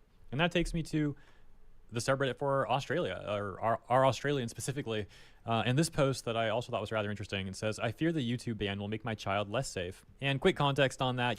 It likely would. The YouTube ban will make your child less safe because guess what? Kids are fucking smart and they'll go out of the way to find ways around this shit and have access to even worse stuff. Like, again, we already have heard the stories of people using, Norman Reedus' face in Death Stranding or Death Stranding 2 or whatever it is to bypass the facial recognition software because these video games are so realistic. Like, all you gotta do is have a Google image of it or have the game up or whatnot. Like, the idea that this is gonna make kids less safe is entirely correct because now they're just gonna go out of their way to find ways to get access to this stuff on, let's say the deep web. It's not fucking hard to get an Onion browser. It's not hard at all to get an Onion browser. I think I did that shit in like fucking high school, dude. Was got an Onion browser. I didn't even have a smartphone. I did it on my fucking buddy's phone because my parents, rightfully so, didn't let me have a fucking smartphone. I didn't get my first smartphone until I was probably 20 years old. You might recall this article we read here on the channel 6 days ago in a part of a different video where Reuters had the headline, Australia widens Mr. Kojima, you're going to have to come with us. Scraps exemption. And the bullet point saying, Prime Minister tells parents we have your backs. Ban set to take effect in December. Other sites objected to YouTube's exemption. And after we read the rest of that Reddit post from the concerned parent pointing out issues with this ban, we'll watch this clip because while I read the article before, I didn't watch this clip. So that sounds like it could be interesting. It's only 2.5 minutes long. And before we get to that, though, let's go back to that Reddit post from the concerned parent who's pointing out issues. Same with mine, Shrapnel. Same with mine. If my understanding is correct. No, they said that my Nokia, daughter not will Motorola, be able to have a Nokia. YouTube account, but will be able to access YouTube not logged in. At the moment, the account that we have for my daughter, A, limits content, B, removes advertising. If she can only access YouTube without an account, then won't she be subject to all content and adverts? I don't understand how this makes sense.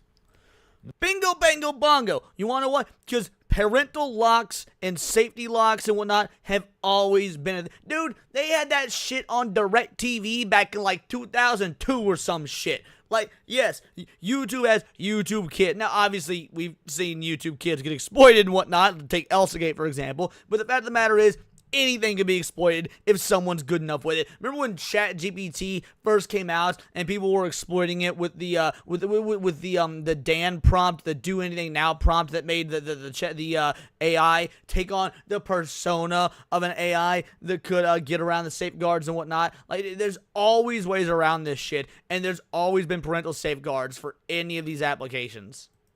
Top response here reads, yes, that's how it works. The ban removes your child's ability to have an account, but still allows them to watch logged out. That means no parental filters, no ad-free viewing, and no watch history for you to check. No parental filters? Oh, we're trying to keep kids safe. Let's stop parents from having parental filters. You shouldn't rely on them. You should just rely on us, the government. Trust us. We're here to protect you. YouTube Kids is an option, but it's only designed for children That up to definitely around wasn't a 12 years Nokia, old, Dex. with a limited content library and no interaction features. Teens above that age will be pushed into anonymous viewing, where you lose nearly all control. Alternatives that YouTube might figure out how to restrict: use a parent account in your name to keep. I talk all the time about how America has become a nanny state, and I'm 100% correct on that. Like, I won't even take any arguments how it's not. America has been slowly being pushed towards being a nanny state since at least the late 70s. I am not surprised at all to know that all these other first world countries are the exact same. Filters active. Use browse filters or parental control apps for extra protection. Experts have pointed out that this law removes safer tools instead of improving them. Wonderful. All right, that takes us back here to Reuters. Let's roll the clip. Importantly, following advice from the eSafety Commissioner, young people under the age of 16. Notice how all these are dudes with accents, right? Like, yeah, you don't see any Americans talking this shit. I'm sure they are, and I'm sure they're out there. But yeah, I love the fact that these dumbasses with fucking accents that add unnecessary U's to their words and can't pronounce their fucking R's are the ones trying to make the world a globally safer place for children. Fuck these bitches. Will not be able to have accounts on YouTube. Australian Prime Minister Anthony Albanese said on Wednesday that the government will include YouTube in its world-first ban on social media for teenagers. This reverses an earlier exemption and could prompt a legal challenge. The decision followed. Bro, here's the real issue. Let's put our fucking tinfoil hats on for a moment. Here's the real reason they want to block YouTube and they want to block all this stuff is because YouTube at this point is the ultimate form of knowledge. Anything you want to know in the palm of your hand. When I didn't know how to fucking install emulators on my PC because I was just getting into PC gaming, YouTube taught me how with a fucking 10-minute or less tutorial. When my car window came off track and was just sliding down, guess what I was able to do? Rather than take it to a fucking mechanic, I was able to just Google your YouTube like a 6-minute video of how to take your the casing of your door off and get in there with certain tools and whatnot, all which I easily had access to. They were just basic tools most people have around the house, and I was able to fix my window, put it back on track, super easy peasy lemon squeezy. Like you could. I had an ex-roommate. He didn't go to college to be an electrician or anything, but he could easily have been one. Why? Because he was just interested in that shit and spent his entire time on YouTube learning about it. There was one summer. Summers get hot up in this bitch, like 100-ish degrees. What is it right now? It's right now it's 90 degrees Fahrenheit right now where I live, and it's fucking 2 in the afternoon. Like our AC broke, and the maintenance dude for our apartment wouldn't have been able to get out until like the next day or whatever. He literally just took the AC apart himself, fixed that bitch, it was good to go. Did the same thing with the refrigerator one time. Yeah, we had shit break a lot. Your boy lived in some slummy apartments. But the point is, that's the real reason they want to go after YouTube, because YouTube teaches you to be self-sufficient. You can learn this shit on your own without going to some fancy 4-year degree or 4-year college or having to pay money to people to do it. Like, they don't want people to have the tools to do this shit themselves. What up, Zax? Nini, how both you doing? The internet regulators call to overturn YouTube's exclusion after a survey showed 37% of minors reported seeing harmful content on the site. Oh yeah, we have. Define harmful. What's fucking harmful?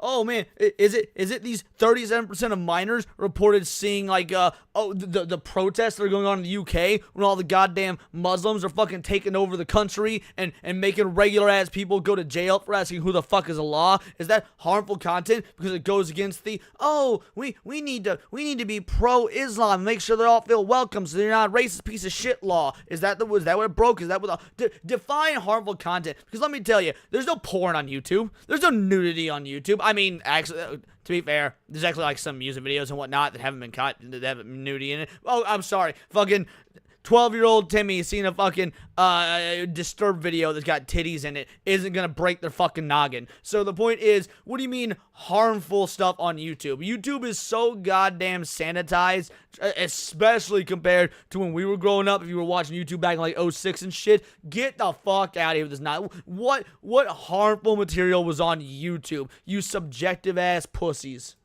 Have this survey, guys. Just trust it. Now we have to regulate this stuff and demand your ID, and even demand your ID for Google Maps and all that. The highest among social media platforms.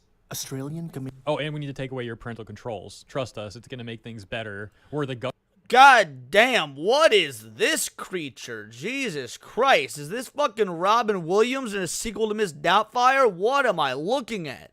government, and we're here to help. Communications Minister Anika Wells emphasized the government's commitment to protecting children online. We are implementing these rules and this law on behalf of parents who want and deserve better. On behalf of bingo, bango, bongo, and there it is. There's the nanny state at play, everybody. There's the fucking nanny state at play. We're doing this on behalf of parents. You guys are too busy at work. You can't be around for your kids, but we, the government, will step in and do it for you. It takes a village to raise a child. Well, let me tell you, I don't care if it's the first world or not, clearly the village elders in Australia are still running just that, a fucking primitive-ass village. Their protections for their kids online. So your idea of a better approach is making it so parents can't use parental controls anymore and instead have to rely on the government to do everything? I mean, the jokes just write themselves. This has to be one of the worst ways. Matt Stanford, I'm sorry, that's a bullshit-ass argument, dude. YouTube has literally millions upon millions upon millions of users, let alone videos. It's got billions of videos. Yes, YouTube by and large is sanitized. Does shit slip through the cracks? Yeah, sure, but let's be real. That is not the norm. And when you start talking about outliers or extremes, that kind of makes the point for me. We gotta talk about the norms. they could have went about this, and it must be intentional in my opinion. What's scary is that there might actually be a number of Australian parents, and I'm not saying all Australian parents are like this, I'm saying there might be some out there who are fully supportive of this. They think like, oh, I don't want... Those aren't parents then. If you're a parent and you're supportive of this, you're not a fucking parent. You're an adult who popped out a spawn. I have to deal with those parental controls. Maybe they're too complicated, or it's just too much responsibility for me. Yes, daddy government, I'm just going to have you deal with parenting my kid. We want kids to know who they are before platforms assume who they are, which is why I want to be clear. What the fuck kind of word salad is that? We want kids to know who they are. Aren't you guys okay with, like, kids getting fucking transgender surgeries, or not getting transgender surgeries, at least being called, like, the fucking wrong gender? You let kids choose their goddamn pronouns, or you let kids, you know, self-identify as XYZ, and you put LGBT, global homo shit in schools and whatnot. You don't want kids to know who they fucking are. You know, you want children brainwashed, you dumb hoe. About YouTube. The evidence cannot be ignored that 4 out of 10 Australian kids report that their most recent harm was on YouTube. What is that? Define harm, slut. Define harm. Let me tell you something interesting. If you're being harmed on YouTube, you a pussy ass little bitch, and your parents are pussy ass bitches as well for not doing their goddamn job and parenting you. But also, you're not gonna be harmed on YouTube. You turn off the fucking phone. Even mean exactly most recent harm? The decision broadens the ban set to take effect in December and will now block YouTube accounts for under 16s. But parents and teachers can still show videos to minors. See, but why under 16? Like if you guys want to be all scientific about this and shit, the human brain doesn't even stop developing until you're about 25 years old. So why not 25? Why 16? At 16, you're still a dumb fucking idiot kid. Like, don't get me wrong, kids are smart, all right? I actually don't like it when people like insult the intelligence of children. Children are incredibly smart. That's why kids movies nowadays suck, is that they do not respect the intelligence of children. Like show a kid the Emoji Movie and fucking compare that to Toy Story back in the day. Nah, kids are smart.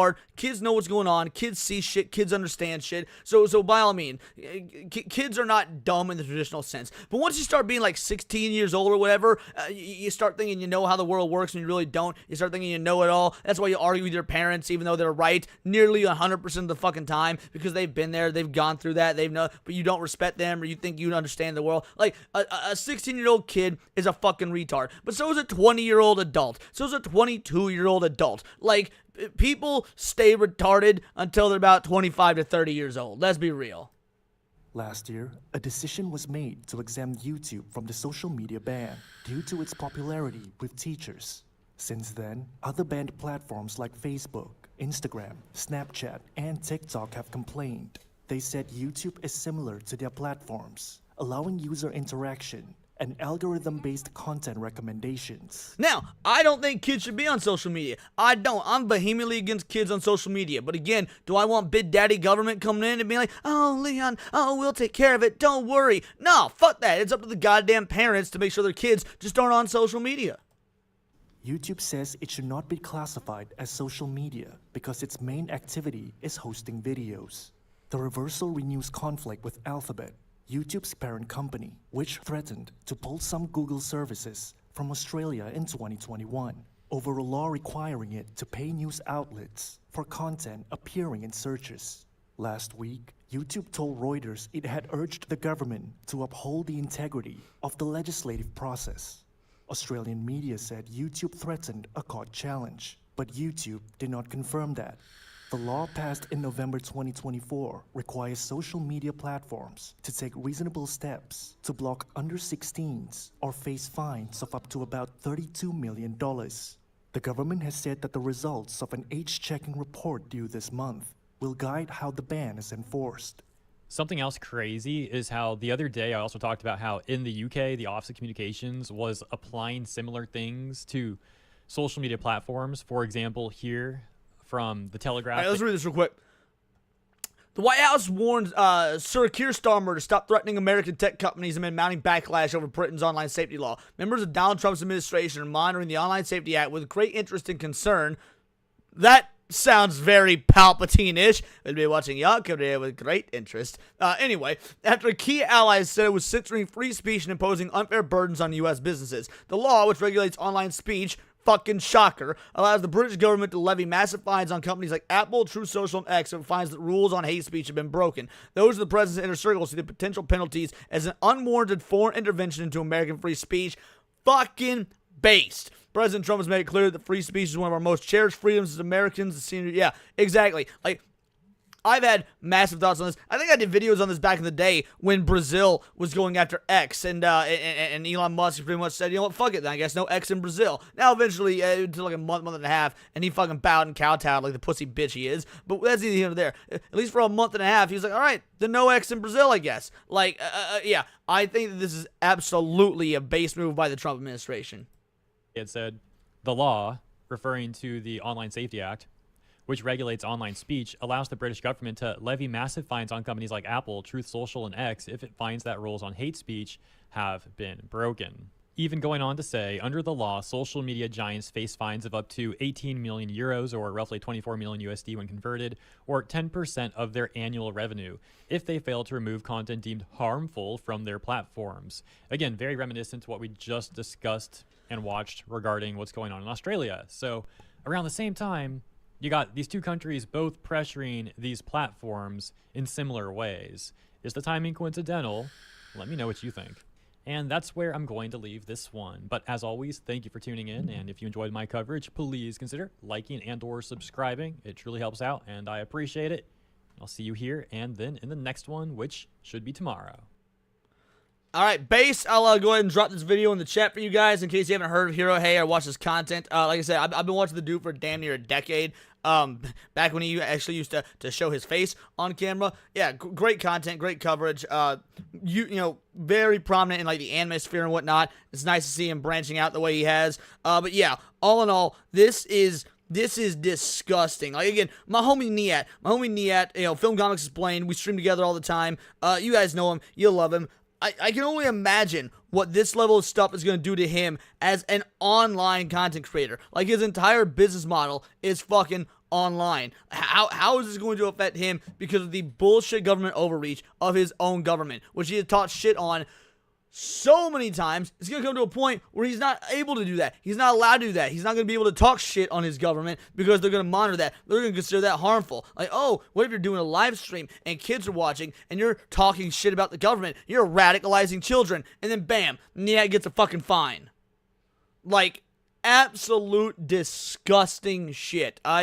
Dude, someone earlier in the chat was saying that we just need to start airdropping even more emus into Australia. I think I kind of agree with that. At this point, I am team emu. You know what? We talked about on Temple of Haters yesterday that birds aren't real. No. Birds are real. Emus are real. Let's start airdropping even more emus into that bitch.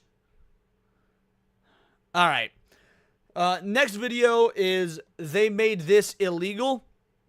The thumbnail is Asmongold and it showed RFK Jr. and like food stamps and shit. I'm very anti-government intervention, anti-welfare state. That being said, I also live in the real world and know that that's absolutely a part of it. Food stamps are a fucking thing, so if we're going to have food stamps, yeah, it shouldn't be used to buy fucking cookies and Doritos and shit. So let's see what this has to say. Soda from food stamps. This is part of the no more hogs policy. Now, I'll have an unpopular opinion about this. I know some people might not agree with this. I used to be on food stamps. It was a minor luxury that my mom and I enjoyed. I have no problem paying for it for the future unhealthy needs to do the same thing. I did. So I'm okay with paying for people's junk food on food stamps. They can do whatever they want. Since my confirmation. And you know what? I would agree with Asmongold on that. Would, if it weren't for the fact that soda, while it's never exactly been good for you, is wildly different nowadays. It's even worse than it ever has been. Same with all these other, junk foods that make you a slovenly mess with all the endocrine disruptors, where it makes you a docile, subservient slave to the system without you even realizing it. There's a reason that our food in the U.S. is wildly different than, let's say, what you get from the same kind of fucking food in Europe. There's a reason that so many things that we use to enrich our food is so much different than what they have in Europe. So you know what? If we had the same sort of I don't like using the word ethical because, again, this is stuff that's sanctioned and allowed by the government. But if we had the same sort of ethical food creation processes as they did in parts of Europe and whatnot, maybe I'd be inclined to agree with them. But considering we don't, I'm not. Our department has encouraged states to think differently and Who could have guessed? creatively. I actually talked about WIC in a completely different stream not too long ago. Matt, yep, I'm right there with you. About how to solve the many health issues facing Americans. One way is they do have organic soda near me, but again, it's a even more of a luxury item. When you've got a 12-pack of Coke that's $7.99 or a 4-pack of organic soda that's $8.99, let's be real. What are people going to choose more often than not? by not allowing taxpayer-funded benefits to be used to purchase unhealthy items like soda, candy, and other junk food. The number one purchase by SNAP recipients is sugary drinks. Guilty as charged. This is what's happening. This is... That is everything that we bought with food stamps. Look at all this. So this is creating a lot of, like, basically, in my opinion, a lot of frustration. What do you notice about this gal? What do you notice about this gal? I'll give you guys 5, 4, 3, 2. Well, she fat. She fucking fat. Dude, America is like the only, I don't know about the only country, but like one of the main countries where your poor ass can be fat as fuck. So yeah, I ain't got no problem with changing the food stamp rules to allow it to where you get food that doesn't make you a fat fuck. And she got kind of a cute face. You could tell that if she lost about 30 to 50 pounds, she might be a cute gal. But instead, like, look at the house she's in. This is a relatively nice looking house. Why is she on food stamps to begin with? Now, I don't know her situation. I ain't gonna judge because by all means, maybe she fucking inherited this house from her dead fucking parents, normally couldn't afford it. I don't goddamn know. But the point is, you should not be able to buy, like, stuff that turns you into a fucking sheep with government money. And by government money, I mean our money that we give the government and allow them to redistribute. I say government money with quotations if that's not obvious. That people are having is that they see a person like this who lives in it seems like a relatively nice house, who is clearly overweight, who's getting food stamps and buying a cornucopia of food. Meanwhile, the people who don't have food stamps are trying to ration out what they're eating, and it creates a lot of resentment. It does. It just creates a ton of resentment, and that's where it's at. You look happy. Hold on. Let's go back to this for a moment. Food. This fucking juice right here. Like, oh, it's juice. It's healthy. Bitch, I guarantee you this shit got just as much fucking sugar in it as soda. And by sugar, it ain't even real goddamn sugar. High fructose fucking corn syrup. Meanwhile, the people who don't have bread, food stamps are trying bread is disgustingly bad what for they're us. eating, and it creates a lot of resentment. It's a sugar loaf. It does. It just creates a ton of resentment, and that's where it's at. You look happier. My food stamps just hit. You're proud enough to post it. You're proud enough to defend it. Say how much you got in food stamps for the month, but by the looks of your carts, the 2 carts. That's a lot. It looks to be pretty. Yep, this is what a family... 19-year-old teen... $3,000 in food stamps. You guys, I'm gonna be real with you. I'm gonna level with you. When I was 19 years old and was working in a warehouse and just had a kid and whatnot, I was also on fucking food stamps. I was 20. Either way, I was also on food stamps. Only for about 6 months, but I was also on food stamps. Ain't no goddamn $3,000 a month. We got like 300 or so. And even then, after the 6 months, and I was back on my feet and whatnot, and again, just taking care of the kid and what, I was off them, and it was fucking fine. That was, shit, 11, 12 years ago, something like that. Son, when he looks up our $3K in food stamps. Oh my God. $1,800 food stamps.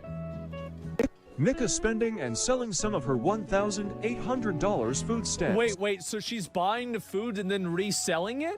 Oh, dude, not even that. Dude, I dated this girl once, right? I dated this girl in high school.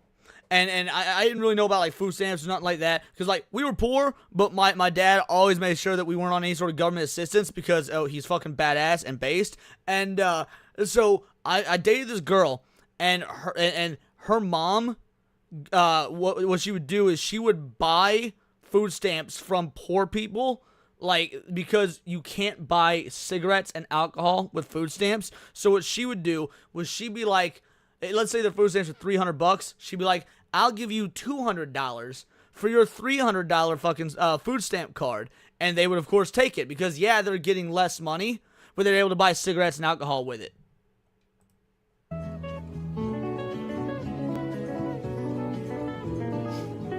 Captain Crunch.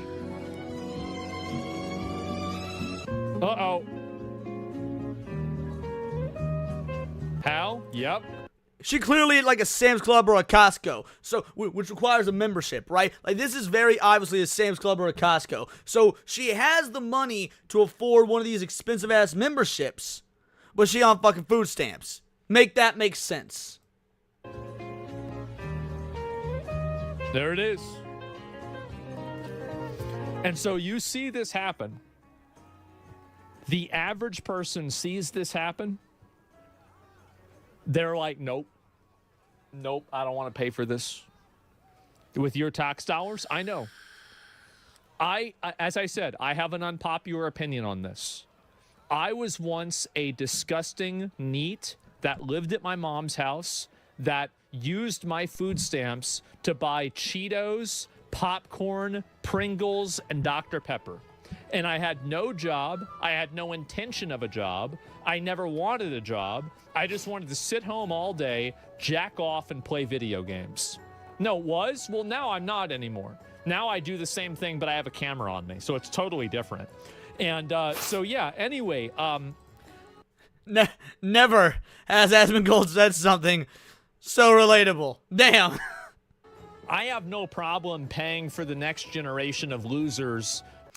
Genty Maxi, I agree. Here's the dealio. Some folk, look, while the welfare state and whatnot is an issue, people look at it the wrong way.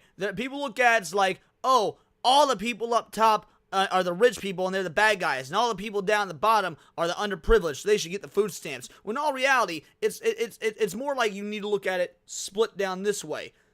The people up top here and the people down here are fine, and the people on this side are not fine. You got your fucking crony capitalism, and you've got your people doing the exploitation and whatnot, and you got your fucking people down here that are low on the totem pole, and they're abusing the food stamps and whatnot. If you're using that shit, let's say you get 6 months of food stamps, right? You got 6 months of food stamps, like I did, and after that 6 months is over, you're in a better position. You don't fucking reapply, and you move on, you're good. And while you were on those 6 months of food stamps, you motherfucking buy actual shit. Now, to be fair, I bought soda with my food stamps. I ain't gonna fucking lie. I did. But that was the only... Now, I'm biased. I don't do sweets and sugars and whatnot. Like, even when I'm not on a diet or whatnot, I've never had a sweet tooth. So, like, all my food stamps are going towards, like, meat and cheese and eggs. And the one thing I would do that probably shouldn't have been done was the soda. So I absolutely do, understand. That being said, guess what? After 6 months, I was fucking done. I never went back to them. So it was that simple. 99% of everything I bought was shit to fucking cook. It wasn't throw it in the fucking oven because it's frozen or whatnot. Dude, I bought my main go-to meal, my main go-to thing I would buy, I'd buy chicken, I'd buy a bunch of chicken breast and teriyaki sauce. And I would make chicken teriyaki I didn't even buy fucking cat food. Dude, I didn't buy, I love my cat so goddamn much. I'm like, if I'm eating chicken teriyaki, my cat's eating chicken teriyaki. And I would make fucking chicken teriyaki for me and my goddamn cat Anastasia. And I'm telling you, I bet she loved that shit. To do this. Because they paid for me to do it. Yes, there's nuance I to it. feel like it's kind exactly. of like the cycle. It's a cycle of life. I have an obligation to pay for the next generation of NEETs to sit at their mom's house and jerk off to, fucking stupid shit and play video games.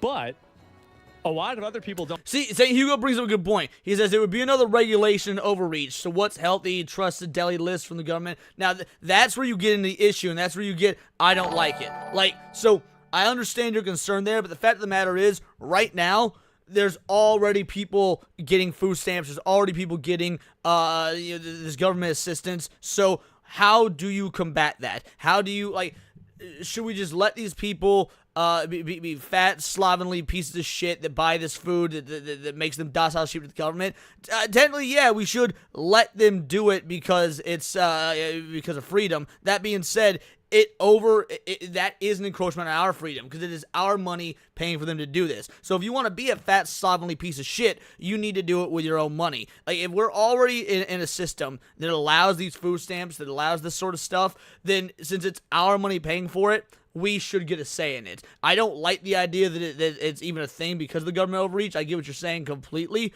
But yeah, it's a problem that sorts itself out. Right, I get what you're saying there. But like, in all reality, like, because this is my money and your money and all that paying for this shit. So yeah, I feel like I should get a say since we already live in that world. Also, what up, Nadia? She says, you insert slur, homo, douche, fucking flaming piece of shit. Take your pick. Women. Anyway, thank you so much, Nadia. Truly appreciate you, girly. Don't have the same viewpoint that I do. I'm paying it forward. I'm paying it forward. And I know you might not like my viewpoint on this, but it's based on my personal experiences. Jesus. By the way, based. This is the kind of cornbread that my mom and I would get all the time. Bro, this is the best cornbread. It's not even remotely close.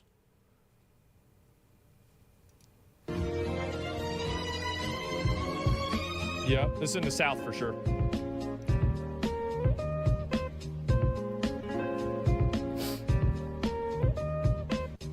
Let me ask you a question.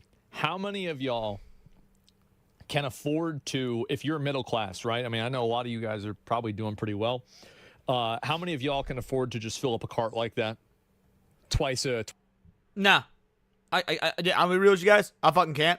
Like, I'm not bitching about it or anything. I do fine. I'm A-okay. But, like, I go to the grocery store. I spend about $100 a week, and it is literally enough for, like my meals for the week. I buy about a week's worth of meat, a week's worth of beverages, a week's worth of cheese, a week's worth of eggs, usually about $100. And that's it. You ain't gonna find fucking potato chips in my house. You ain't gonna do. Dude, here's my go-to. If you don't want to know my go-to shopping list, because I'm on the carnivore diet, it's gonna sound decently extravagant, but the cost is offset by the fact that I don't eat vegetables or anything besides. So I buy cottage cheese, some various forms of other cheese for recipes, usually a single New York strip steak, a bunch of chicken, a bunch of pork chops, and then a bunch of zero sugar soda. But again, I'm not doing it on fucking food stamps, so. Twice a month, let's say. No. Okay, there's the problem.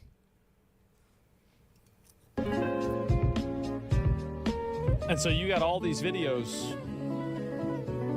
Yep. And she obviously overweight. She overweight as fuck. She big. Yep. Look at all that. 600. Oh, brats! I buy a lot of brats because dude. Yeah, I go to the deli and you can get like the brats are $1.50 per brat. I buy like 6 to 10 of them. I probably eat brats like 3-4 times a week. The brats, pork chops, and steak. But again, no fucking no veggies, no fruits, no fucking frivolous snack foods, nothing like that. Dude, I eat once a day. You wanna know what? Dude, I had butterfly chops last night. I had butterfly chops, water, and Celsius. That was all I ate / drank yesterday. Dependent, Nick. Dependent. Oh my God. Wow. On my Snap. If you're proud enough to put it out there, then you're proud enough to... Okay. This is, it's kind of annoying to watch this. And yes, we at Sam's doing the shopping haul. So y'all come along with us and let's get some stuff out of Sam's. I'm really just... Yo, is she like speaking a different fucking language to anyone else? Like, bro, is she speaking Orca? Like, dude, I'm gonna need Ellen DeGeneres to, like, translate. Jesus Christ. It's gonna be a very short video, just a little. Is this food stamps though? We're gonna grab one of those. YouTube, this your girl Quay, and yes, we at Sam's doing the shopping haul. Dude, I understood the word Sam's and I understood the word shopping. Shopping. Like, that was fucking it. God damn. Go-gurt, the kids love these. And the peaches, they right there together, so we're gonna get a box of those for $10.98. And we're gonna get the go-gurt. When Trump say no more snacks on EBT, so you go spend $1K at Sam's, part 1? What do you mean, part 1? I don't either, Piranha Pout. EBT. Good point, Rick. She had the money to color her hair. SNAP is food stamps. Yeah, definitely. What a wordsmith. Yeah. Oh my fucking God. Well, let me see if there's a couple more of these, and oh, here we go. And this is, he only receives $23 a month in food stamps, while a migrant in the community has a $13,000 balance. That's the problem. Let's see if I find this. Come grocery shop with us. Which ones do y'all be eating? Make it go by faster. Just put this. That's ridiculous. Yeah. Oh, and y'all, by the way, See, again, we did this same shit. I did this exact same shit, bro. I don't deny he probably did do this exact same shit, but if he was talking into a camera about what he was buying, I bet I'd be able to understand what he was saying. I did. For Tiffany plate, because I'm about to eat that too. This ain't for Tiffany, this for tacos. This is for Tiffany. Yep. Bacon. Got to check on me so he's straight. Hold on. Oh yeah, I get a lot of bacon too when I go grocery shopping. I get a lot of bacon. I can't. You have to move them around. Let's get it. No, get it. Shoot. Get it, yeah, ball out. God damn. God damn. This is for my Tiffany plate. Jesus.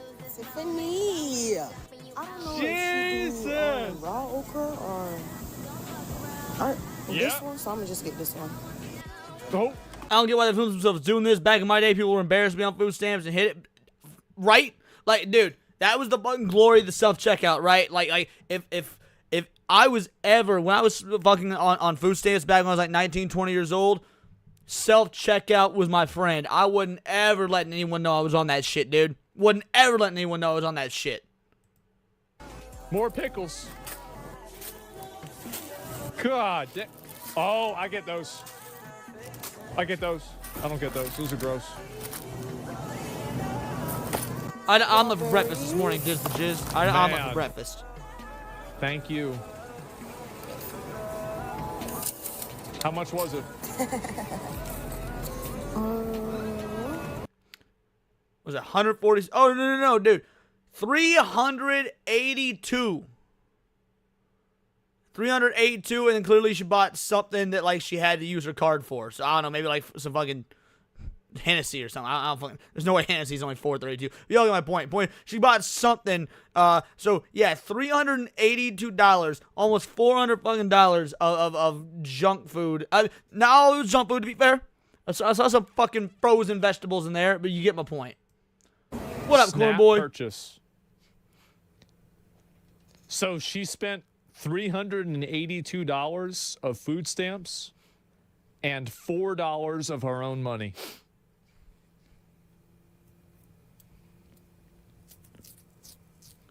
What up, Ryan? That's right.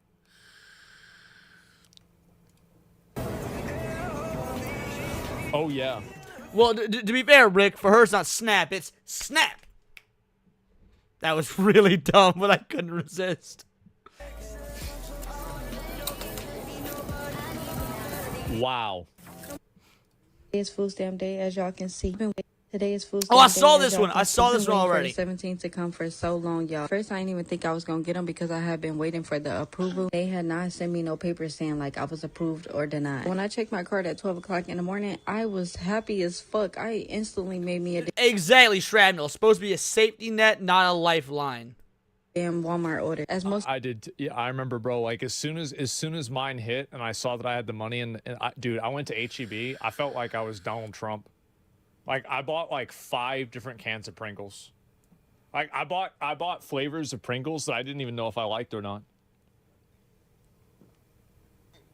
I did. So y'all know I do not have a car, I so did I this have to shit. get everything delivered to my house. This is the thing, is my mom. Yo, Cookies, what up, homie? We would go, and we would spend all the food stamp money, and then on the way home, we'd go to Taco Bell with our money.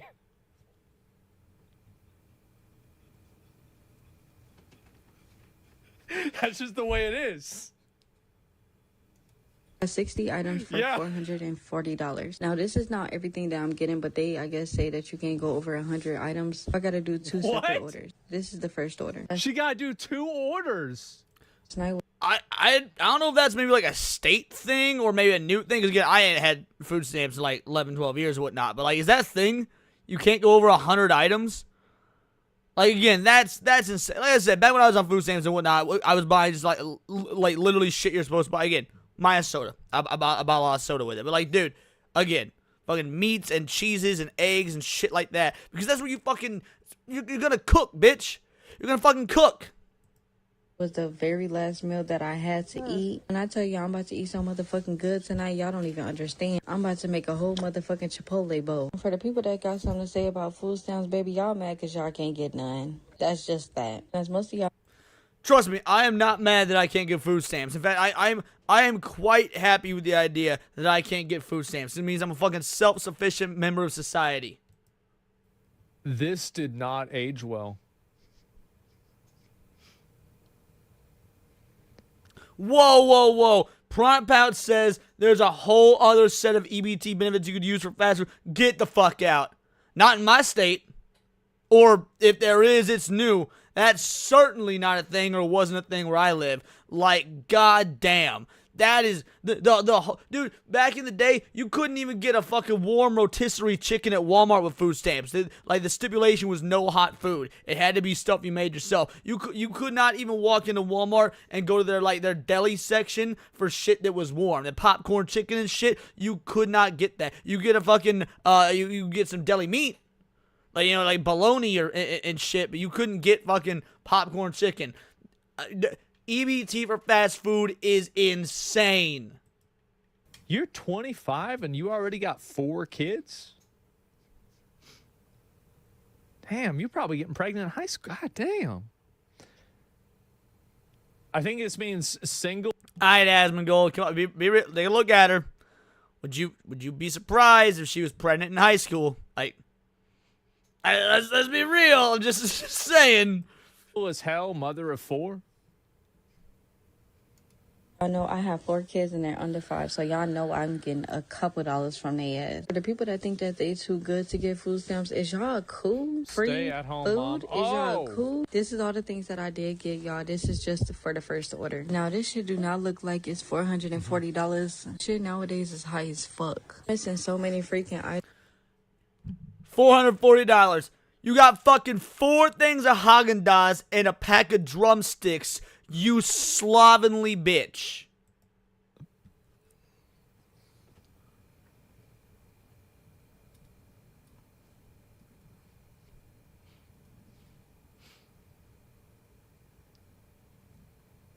Bro, like Piranha Pound and New Black Suit will not be making jokes about me having jungle fever and shit. This is the sort of shit that maybe rethink that, being like, yeah, man, maybe Laws of the Jungle not so good. Like, that's the good kind too. Y'all know that. You're not even getting that Bluebell. Like, I mean, we just got Bluebell. Yeah, y'all. I could have sworn that I had got way more shit than this, but then I had to remind myself, like, they made me put most of my shit back because they said I couldn't do over 100 items. Just know I'm about to be sucking my motherfucking ass off all motherfucking. Bro, if you gonna buy a soda with your food stamps, like, hold on. My shit back because they said I couldn't do over 100 items. Just know I'm. If you gonna get soda with your food stamps, at least pretend you want to be healthy and get 0 sugar. Like just fucking fake it. Lie to yourself. I'm sure you lie to your kids. Lie to yourself and at least get 0 sugar, like I do.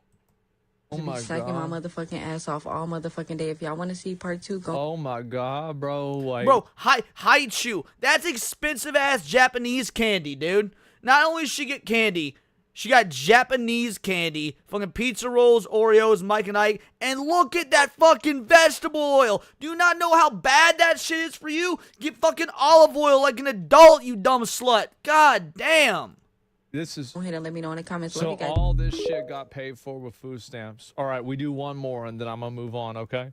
I just want y'all to see how this is and see what's going on with this because a lot of people don't even know what's going on. Hey guys. What's up, y'all? How y'all doing? Hey. Yep. Grocery day. Big day. Dude, Rick Costa asking the real questions. How do these people not have shame? We need to bring shame back into society, dude. We live in a shameless society, and it is bad, dude. It like make shaming great again. Masga. Make shaming great again. Every single person that made a video like this should absolutely feel ashamed of themselves. Oh, but Leon, you're making fun of these fat broads. You should feel ashamed. No. Nah, dude. Shame. Dude, how you gonna get a fucking tattoo of a peeled banana making an angry face, like, and just proudly display that above your fucking 16-pound titties? Shame this broad. Shame all these broads. Big day. EBT. What up, it Jerry? Don't matter. And who all EBT again is food stamps. got anything negative to say, you will be blocked and your ass will not be on our page because we're not with all that. I don't really use animal fat. Like, I keep my bacon grease. Sometimes I'll use bacon grease. Usually I just use butter.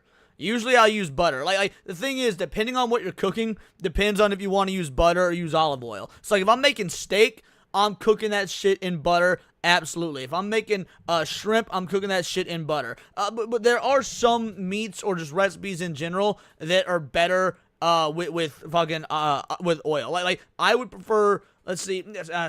Salmon's better with butter. Man, what tastes better when you use olive oil? Point is, there are some recipes I'd have to think about that taste better with olive oil. But yeah, butter should actually be the go-to.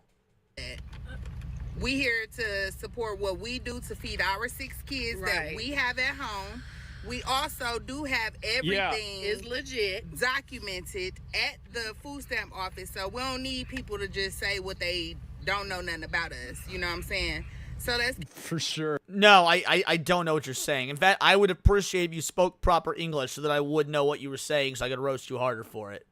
Yeah, fucking crazy, sexy, cool, man. I don't know which one of these bitches' account this is, but I guarantee you neither one has earned a crazy, sexy, cool. Crazy, maybe. I can guarantee you either of these bitches are crazy, but neither one have earned sexy or cool. Totally know what you're saying. keep it cordial. Come with us on our shopping trip. Let's go to Kroger's first. Yep. We don't know what our budget is. We're just here to shop. So They don't even know. Bro, they just put it in the cart. Yeah.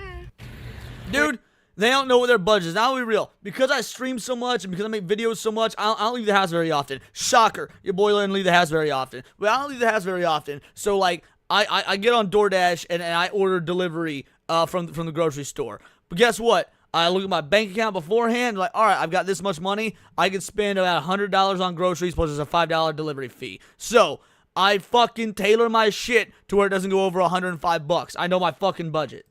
We're here at Kroger's. Oh, with boy. the family. Let's go. Man. This time we are trying a black diamond watermelon. They're supposed to be the sweetest. Bro, I can't. Bro. Blackula here just said first thing she's buying is watermelon. Like how YouTube gonna be mad at people like me for being racist when these bitches out here and the first thing they buy is goddamn watermelon? Y'all make it so fucking easy. Black Betty out here talking about buying watermelon, but not just watermelon, the extravagant watermelon. I'm fucking done, son. It's watermelons. Are those the elite and ones? And they're private selection. And they're seedless. That's what we got They can so do far. that? It's the little things. So Jesus. Hold on. All right, so we got Eggo. We got this incredibly sugary coffee mixture. We got fucking Pop-Tarts. Again, bread, which is basically cake. But hold on. Let's back it up a bit. Let's see. All right. If this is real butter, then fair enough, fine. But if this is fucking fake vegetable butter, nah, bad. Terrible. I don't even know what this Clio is, but it looks like some sort of cookies. Marshmallow Fruity Pebbles. Bro, judge and shame. Holy shit, someone said, who was it? Hold on. Someone said grape drink, right? Yeah, Schizosaurus said grape Kool-Aid. Bingo, bango, bongo. Right here. That looks pretty fucking purple to me. So, Jesus. This is all the things we got. This is buggy number 1. Wait, number 1? All the Yeah, things carpal we diabetes. wanted, Exactly. Right. Needed, dog food included. The child in between the buggy. Sausage and pancake, that frozen breakfast shit. I don't even know what this is. Here's buggy number 2. Oh my god. More frozen stuff, more box stuff, full of preservatives. That's why it lasts so long. This was like popsicles up here. God. Frozen pizza or some sort of, I think some sort of frozen pizza like thing. You know, this is not everything. Big ass box of Doritos. All that yakisoba is like the top tier ramen. That's like the fucking $1.32 a pack, not the 36 in a pack ramen. We need it for our household, but this It's is not what we want everything. on our Kroger haul. So we're going to check out. So when we started, we had 1 buggy. Now we got 3 buggies. Brian, are people selling $300 food stamps or $150 cash because they don't Yeah, need that act shit? like Exactly, fresh yeah, meats and no, vegetables don't 100%. exist. I mean, well, of course they act like fresh meats and vegetables don't exist. Didn't you, dude? These 2 gals together are like a whole ass season of my 600-pound life. Yes. They got 3 carts. 3 carts, bro. Oh my god. How many of y'all are able to buy? Under 15, homie, you can make pancakes for under 5. Pancakes super easy to make, dude. You can make pancakes. I made bacon pancakes the other day for like shit $8 because bacon's like $3. Not that Gucci shit. Ain't that one of them expensive? Buggies is like a southern thing. My grandmother called them buggies back in the day. I say cart. Like that's just an old southern thing. Ass purses? I don't even know. Our first total was 650. Wait, hold up. No, no, real quick. Oh shit! Damn! Wow! Wait, was that was a Gucci bag? Our total damn! was. Damn! Our first total was Holy. $657 and $650. Bro, their fucking checkout total was the same as their weight. God damn!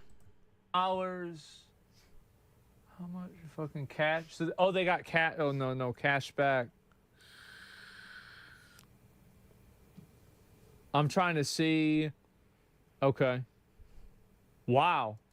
With our coupons and our weekly digital coupons, we saved how much? We saved $88.35. Yeah.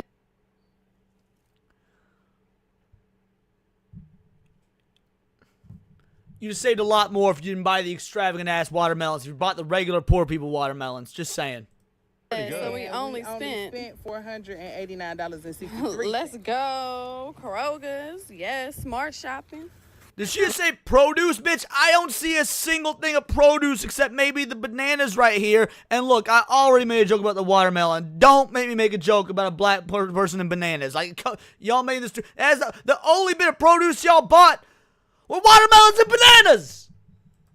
Now we about to head home and do another video of us putting it up.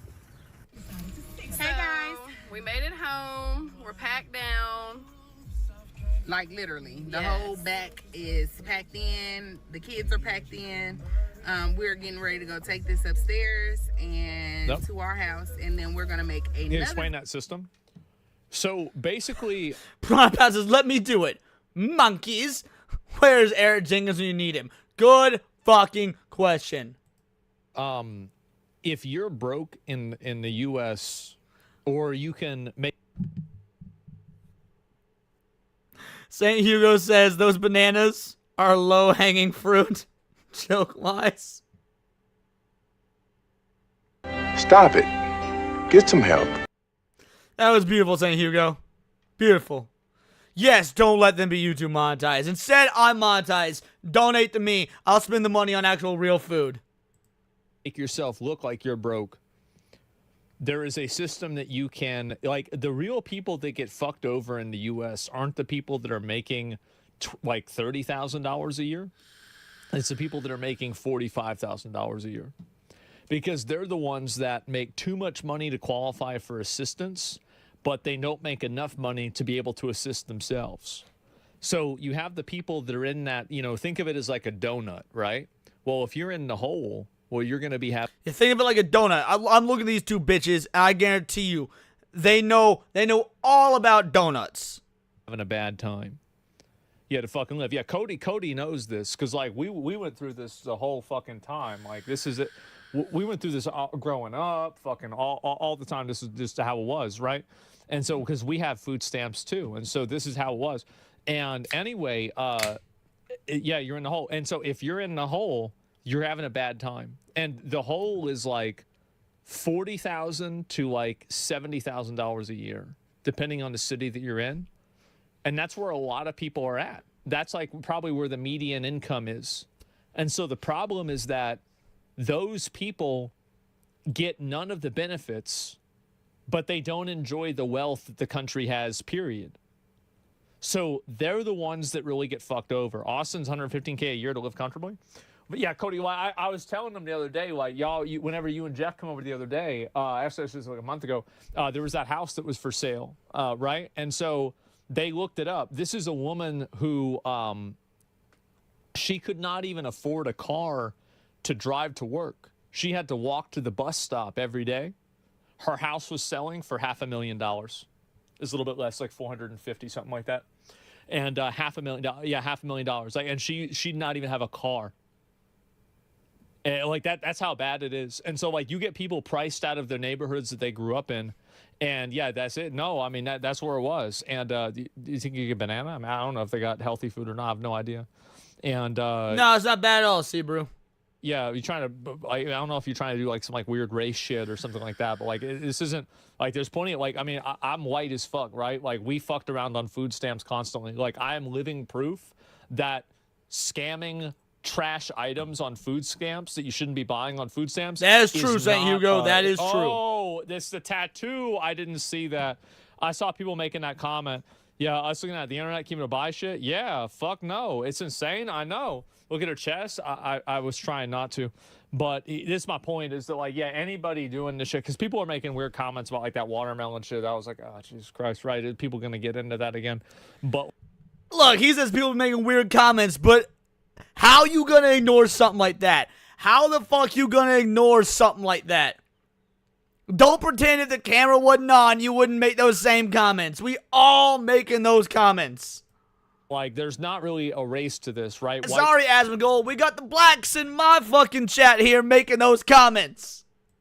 People can be, you know, fucking irresponsible too, like me. I was, and I loved it. It was great. Anyway, let me finish the video.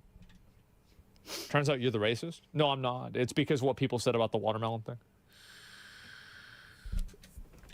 Video for y'all to see us put Putting the it up. items up in our deep freezer, our freezer, and refrigerator cabinets. Yeah. Right. So thanks for coming with us in our shopping video. we appreciate y'all for all of y'all engagement all the time. Thank y'all, and see you later. Wow. Wow. How nice. Ain't that great? Damn. And so you got this going on, right? And so anyway, and this is the reason why they're pushing back on this food stamp situation. Is because all these people that go and post these videos, it's making people mad as fuck, man. Well, yeah, because you got motherfucking Democrats out here. They're like, how can the Trump administration and RFK Jr. be cutting SNAP benefits? These people are going to starve. They don't look like they starving to me. my 600-pound life be looking just fucking fine right now. So yeah, by all means, Daddy RFK Jr., cut that shit. I don't give a fuck. To the neck, but now I'm trophied up. I'm saying like, bing, bop, boom, boom, boom, bop, bam. The type of shit I'm on, you wouldn't understand. The type of skits I'm on, you wouldn't understand. Big dog business, I would not hold your hand. Broke bitch business, I cannot be your man. I don't wanna be a big bag no more. I'm not greedy, I just eat a lot. It's summertime and my bag's still big. I don't want to be a big bat no more. Someone find this song and send it to Atreus. I double dare you. That's beautiful. Oh my God! I don't wanna be a big bag no more. I'm not greedy, I just eat a lot. Damn. And you know good goddamn well they're gonna have to eat all this before next fucking month. That way they got room to go through and do it again. Like, these fat sons of bitches are gonna have to go through all this shit in 30 days so they could do it all over again. Why they all fat? I tell you why they fat. Hey yo, I'm still not greedy, but you gotta feed me fettuccine. This is more food than I have in my entire house. Like in one of these things, this is insane. They have more food than I do. Bro, they're ready for the apocalypse to begin with. I need cheese on top of the cheese. Chicken Alfredo. Look at that. Fresh tomatoes. Don't forget the garlic bread. This meal will have you in the. Are you telling me that these hogs are hogging it up so much that they've got to get a second freezer because they got so much food? They got so much food, they need to have a freezer because they can't hold all the food.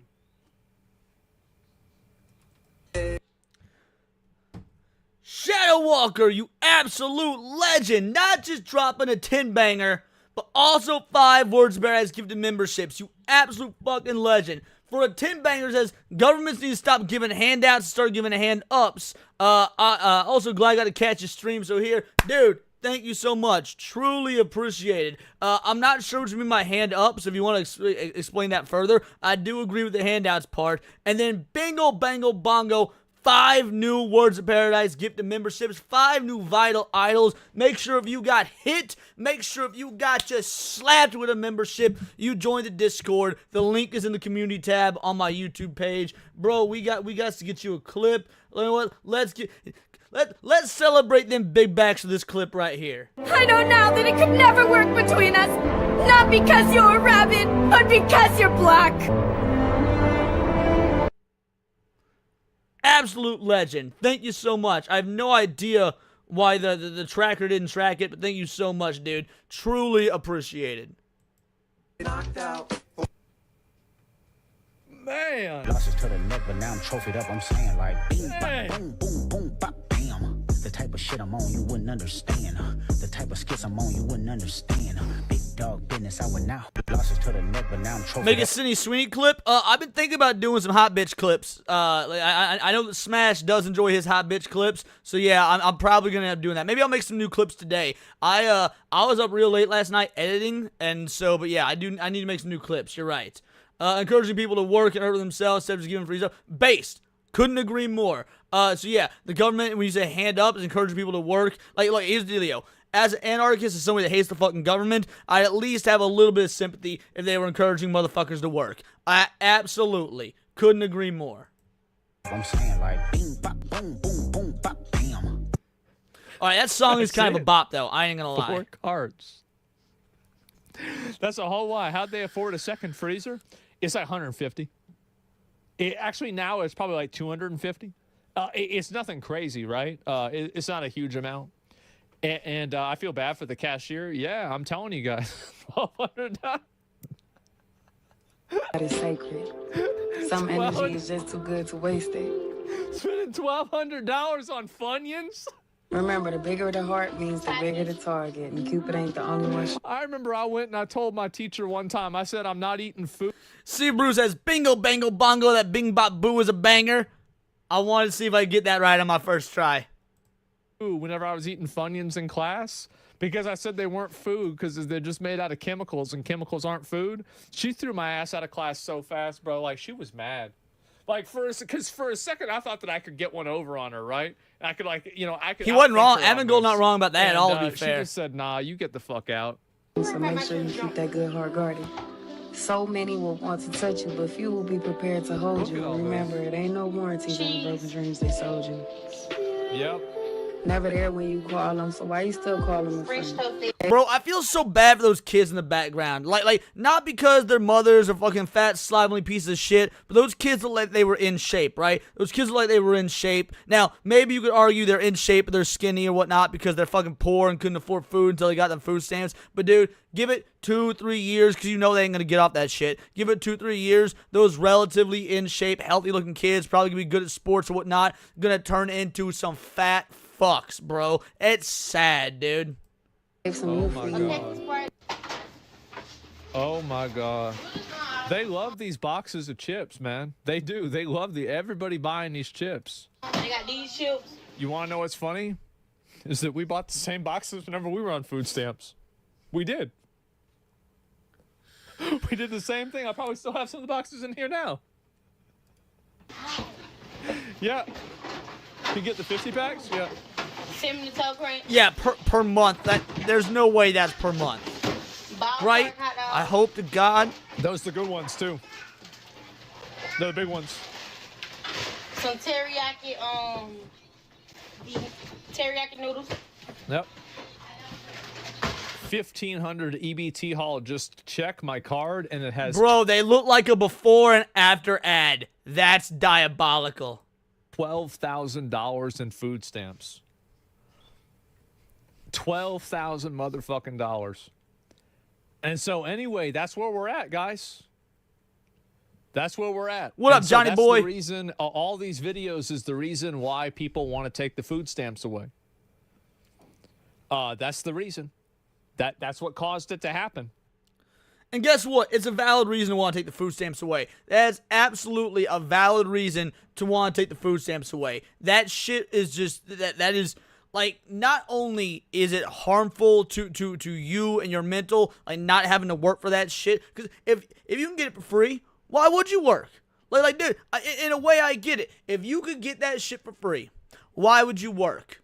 Aside from the fact of, I don't know, self-satisfaction, self-sufficiency, pride in what you do, pride in the fact that you're able to make it on your own. But they don't give a fuck about that. No, so many people willing to take the easy way out. And yeah, whoever said they're preparing their kids, Matt Stanford said these kids are being taught how to game the system, never better themselves. Exactly correct. You want to know what we didn't see in nearly any of those videos? There was one that I noticed. You know what we didn't see? A fucking man in the house. Every single one of those was a fucking, at least, I don't know if there's a single woman, but I good goddamn guarantee you most of them were single women. We saw a man, and I don't know if you even call him a man considering how proud he was of that shit. We saw a male in one of those videos. Bro, just some sick shit, dude. Absolute sick shit. Fucking disgusting. That's why you need a man in the house, motherfuckers. Exactly why you need a goddamn man in the house. Yo, what up? 40K Empress in the house. How you doing, you beautiful bitch? Yeah, I don't know if you rated or not. If so, I didn't see it. My apologies. But thank you so much. Alright.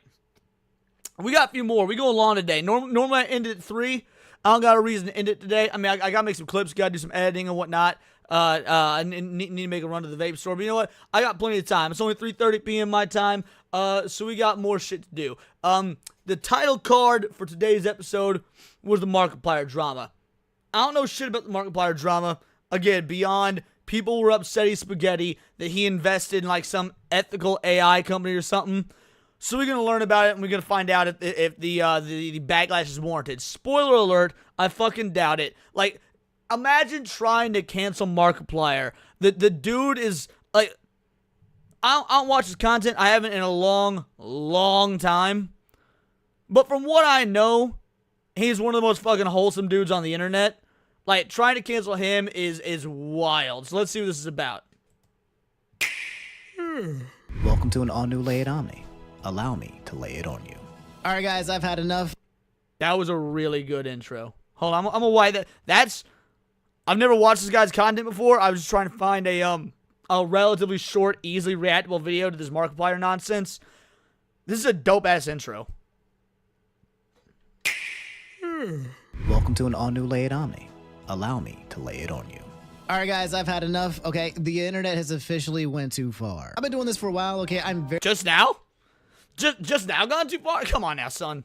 Very used to waking up and seeing people online get canceled. For example, literally just this week alone, there's Joey Swole, who recently got quote-unquote canceled. He's already back. I mean, he canceled himself. If you consider that canceled, I consider it dude being bitch made. That's just me. By the way, apparently Anthony Fantano is getting canceled. I haven't looked into that. Somebody last night. I'm not a fan of Anthony Fantano.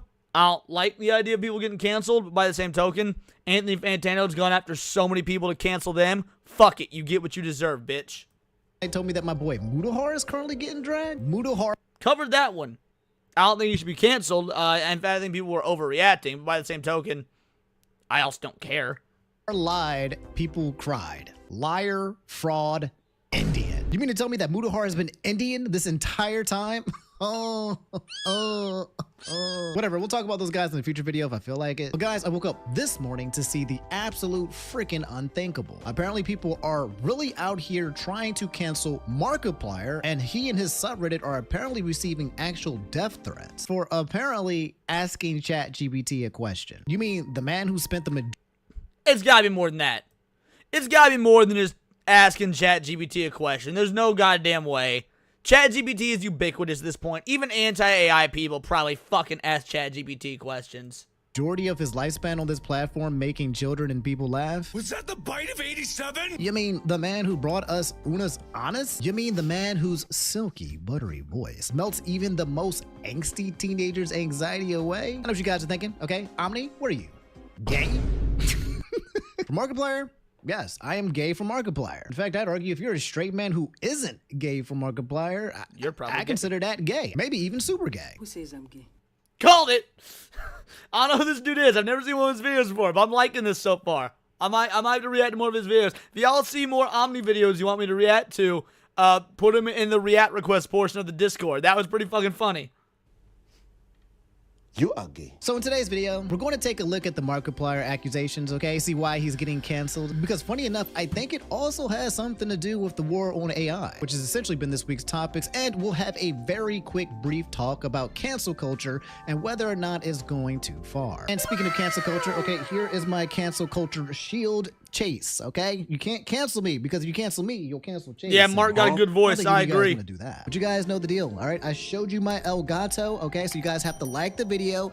You have to subscribe, okay? Subscribe to the channel. You guys know I can see that you're not subscribed, right? I can see in the comments when you're commenting that you are not subscribed. It's right next to your name, okay? Big Omni is watching. Stop playing games and just freaking do it already. Anyway, you guys know the drill, all right? Sit back, relax, put your feet up, and yeah.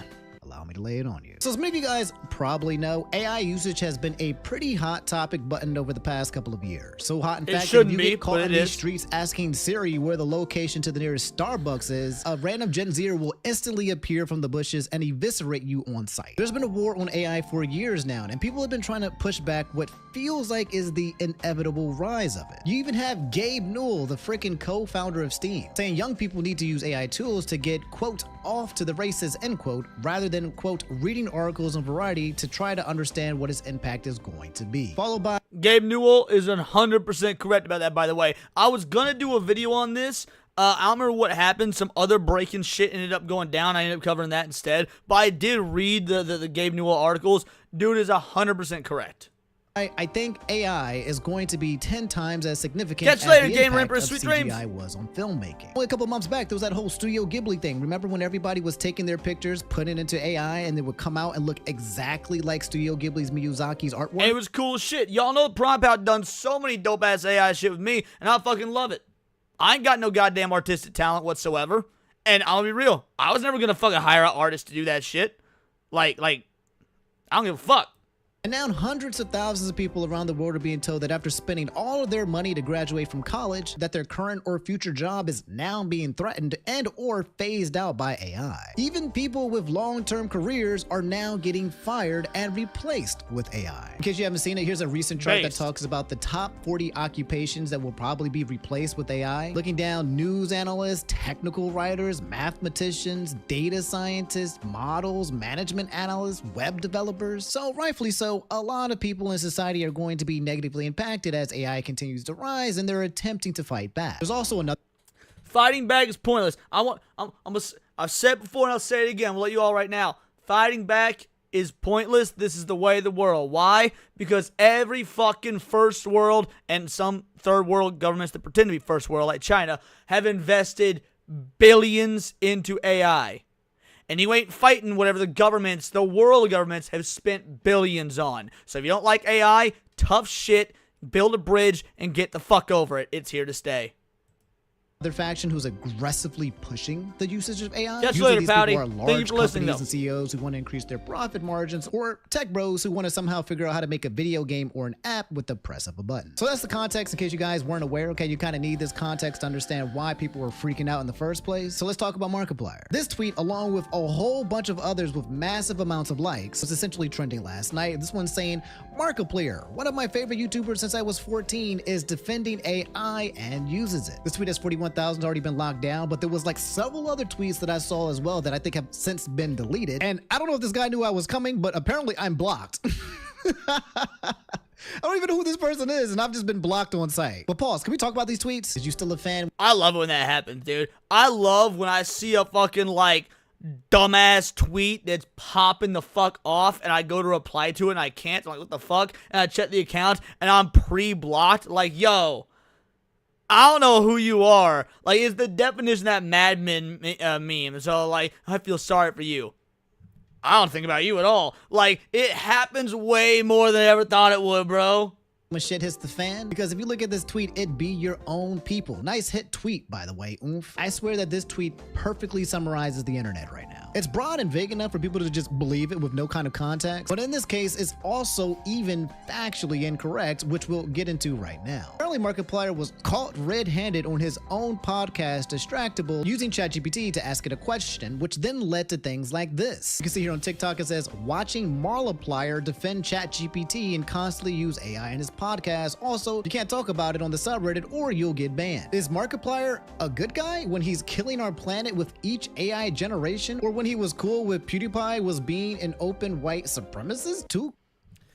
AI killing our planet with each AI generation. Bitch, you typed this on a cell phone, or little black kids in the fucking Congo or some shit mine the cobalt with their bare goddamn hands, getting paid 37 cents a fucking day and can't even afford their diet of coconuts.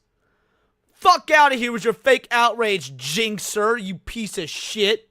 Question marks? As these accusations came out, more and more lies started to build, bro. They were playing a game of telephone where it just kept getting worse, to the point where Markiplier actually decided to make a response. I had to re-download TikTok for this. I hope you understand how many hours are going to be wasted now that it's on my phone again. But I wanted to do it because I wanted to talk. And this is the first bit of Markiplier I've seen in shit, probably at least 5 years. Dude looks good. Looks healthy. I dig it. I am always happy to talk. I am always happy to talk, which is why I'm going to talk about this on a live stream where I'm going to address each and every one of your concerns. I'm going to talk about it, and by the end of it, you're going to realize that we're on the same side. Or if you're watching this in the future, maybe I got my ass handed to me and I was kicked from here right off of YouTube forever and ever and ever. But I don't think that's going to be a case because I have receipts. I have every Photoshop file for every thumbnail I've ever made. And you will see that I don't use Photoshop correctly, and it'll make people that actually know Photoshop cringe a lot. But I have it because I have nothing to hide. And also, I've been really itching for a fight. You think I swam through 80,000 gallons of blood just to take a shortcut with AI? I got it in my eye. I almost went blind. Also, I know the environmental impacts. That's why I'm not on Twitter. This is the face of a man who's fed up and is ready to murder everybody on sight. I've never used the word Riz unironically, but like, there's some straight up Riz coming off this video, dude. I ain't even gonna lie. Like, there's something wholesome and evil about this TikTok, and I kind of fucking love it. So as you guys can see here, and I got this notification last night, and I was like, what the heck is going on? It says Markiplier versus AI fight night, right? And he streamed literally 9 hours ago. It's already got 500,000 views. It's an hour and a half stream, which funny enough started with Markiplier being muted. And move on to the reason that everyone's here, which is to talk about how as often as I start streams accidentally muted, it does feel good to know that even a professional like Markiplier sometimes does that same shit. I love my absolute unabashed, unshameful adoration, my everyday complicitness in the rat race that is AI. I confess that I was the first fucking person to be sounding the goddamn alarm that it was bad. I was the first fucking person to say, this is honey all over again. This is fucking honey all over again. It's funny, right, to see Markiplier just yelling because this man's usually actually, no, he's never really chill now I think about it, okay? The point that I'm trying to make is that, yes, he has been saying for quite a while how terrible AI is. He's been vocalized with it as well, but he was also talking about Honey, okay? Honey was a situation, this whole thing where he was saying, I think this Honey app, I think is kind of weird. How are they getting... I didn't know that Markiplier stood up against Honey, because I know so many YouTubers that, like, absolutely took the Honey sponsorships, and it seemed legit. And then years later, it turned out it was some like massive fucking scam. I didn't know that Markiplier was like sounded the alarm on Honey. That's interesting. The money doesn't make any sense. And then like a year later or so, Honey gets exposed for being like a big scam company. I mean, not that way back. Let's be honest. It's not that way back. But let's be perfectly fucking honest. I was telling them that there was going to be a time when someone could punch in a prompt into a AI and it was going to be able to generate an entire podcast of us. And they laughed. And they laughed. And they laughed at me. And they laughed at me. They all laughed. Anyway, I think you guys get the point. We could sit here and watch the whole thing, okay? But I'm going to just play one more clip that's been trending on Twitter that kind of summarizes a lot of what he's trying to say here. That's what I started this at. Is like, we're on the same side. See, I heard he invested in some, like, quote-unquote ethical AI company. Is that not even what happened? I don't know if I'm getting the full story from this. I might have to do more research on this when the stream is over. Because, like, yeah, I heard that there was, like, again, that he actually was putting money into... Which, again, I don't give a fuck if he is. I'm pro-AI. I am. I don't give a shit. But... we're absolutely on the same side. And there's a side here that is for the betterment of this in the first place. Because it's important to understand. To fight something, you have to understand what you're fighting, right? You have to. It's something that I don't even fully understand. But if you want to change something, you have to understand it. You have to try to understand. The argument Markiplier is saying here that if you really want to fight the war on AI, then you have to actually understand why. Bro, fighting the war on AI is even if you hate AI, fighting the war on AI is a losing fucking battle. Like, dude, that is you going up against like the entire American Navy with a fucking pocket knife. There's no fucking point. Even if AI is bad or whatnot, I disagree. I think AI is a fucking good thing. I think it's a tool. Like anything else, people are going to use it for bad reasons, like they do fucking guns. But at the end of the day, guns are fucking awesome, and everyone should have 12 of them. But that's neither here nor there. The point is, are people going to use AI for bad shit? Yeah. Well, it's a fucking tool. But again, that's just me. AI and I'm right, is harmful in the first place, and not try to just bucket everything that looks like AI as a form of technology into this is evil and it is bad. I don't use ChatGPT anymore. I forgot to mention that. I don't use it anymore. I can't entirely say that it was out of selflessness, but I don't use it anymore because it was dumb.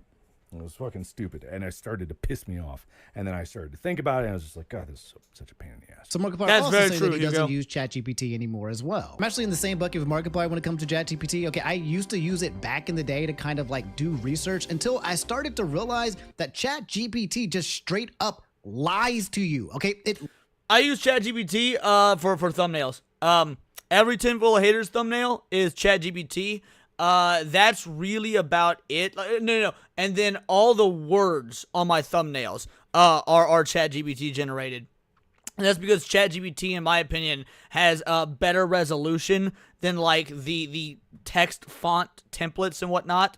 So and not by much, but it does. So like, yeah, if you ever see a tinfoil of haters thumbnail or any of the words on my thumbnails, those are made with ChatGPT. Everything else I do myself. But like, yeah, I use it. I don't give a fuck. I don't talk to it or nothing. I don't like sit there and have conversations with it. I did when it was new and whatnot, and was a cool little novelty. But like, it's now I will use Grok every now and again. People like you'll see these Grok trends going around like, yo, Grok, what dictator best describes me? And like, I find those fucking answers funny and shit. But that's I never use it for research purposes. I just do my own fucking research. I'll use AI on stream at times if people like ask a question and I don't know the answer, and they're like, well, let's see what the AI has to say. And it's fun. And sometimes they're fucking wrong, and you can call out when they're wrong. You just gotta be smarter than the AI, which shouldn't be fucking hard. Lies to your face. I would use ChatGPT as a question sometimes and be like, hey, explain this to me, or explain that to me, or tell me about this, or tell me about that. And I'd listen to it on a car ride home. And then I recognized that some of the things that it said was just straight up fabricated, okay? But see, here's the dealio. Here's why I don't care. Like, I don't care that some of the shit on ChatGPT or Grok or whatever is wrong. So is the shit in the news. So the shit in the news is either fabricated or half-truths or propaganda or all the above. So I don't give a fuck if ChatGPT or Grok does it either, because like it's just all the fucking same. GPT has this thing where if it doesn't know the answer, it makes things up. Quite literally. I forget what the word is. It's like phantom something, or I don't know. But if it can't fill in the blanks with actual factual information, it will literally gaslight you and lie to you. And ever since then, that was like a couple of months ago, I started being like, yo, this thing is just whack. I don't know if they fixed it or not, but I'm not listening to some kind of software that's just going to straight up lie to my face. So Markiplier has cleared the AI allegations, okay? He didn't use AI to create his thumbnails. That was a lie that got made up and spread by a whole bunch of people who are still going to believe it, by the way. A lot of people are not going to actually find out that Markiplier isn't anti-AI. They're just going to pick up the original tweet and post in TikToks and just go for it with the misinformation. So what exactly happens now? Are we going to learn from this?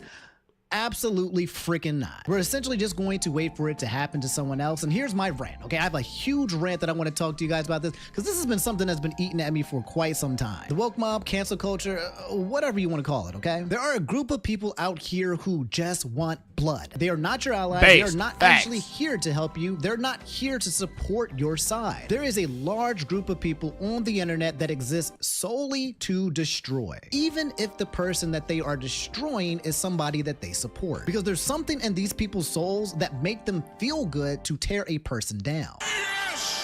It's very easy. You say it's something in their souls. I'll tell you exactly what it is. They're fucking losers who've never done or created or made a thing in their lives. They've never been successful. They see other people being successful, and rather than put in the fucking work to do it themselves, they want it fucking handed to them. And if they can't get it handed to them, then they will do everything they can to destroy the other people who they think had something handed to them. It's like, oh, Asmongold's got a bajillion fucking subscribers, and he lives in a fucking basement in a crumbling house. Dude must have just been handed this. He didn't fucking work his ass off for it or anything like that. We must destroy him. Like that is exactly what it is. And you're right, they don't have souls, Killer Gamescast. They don't.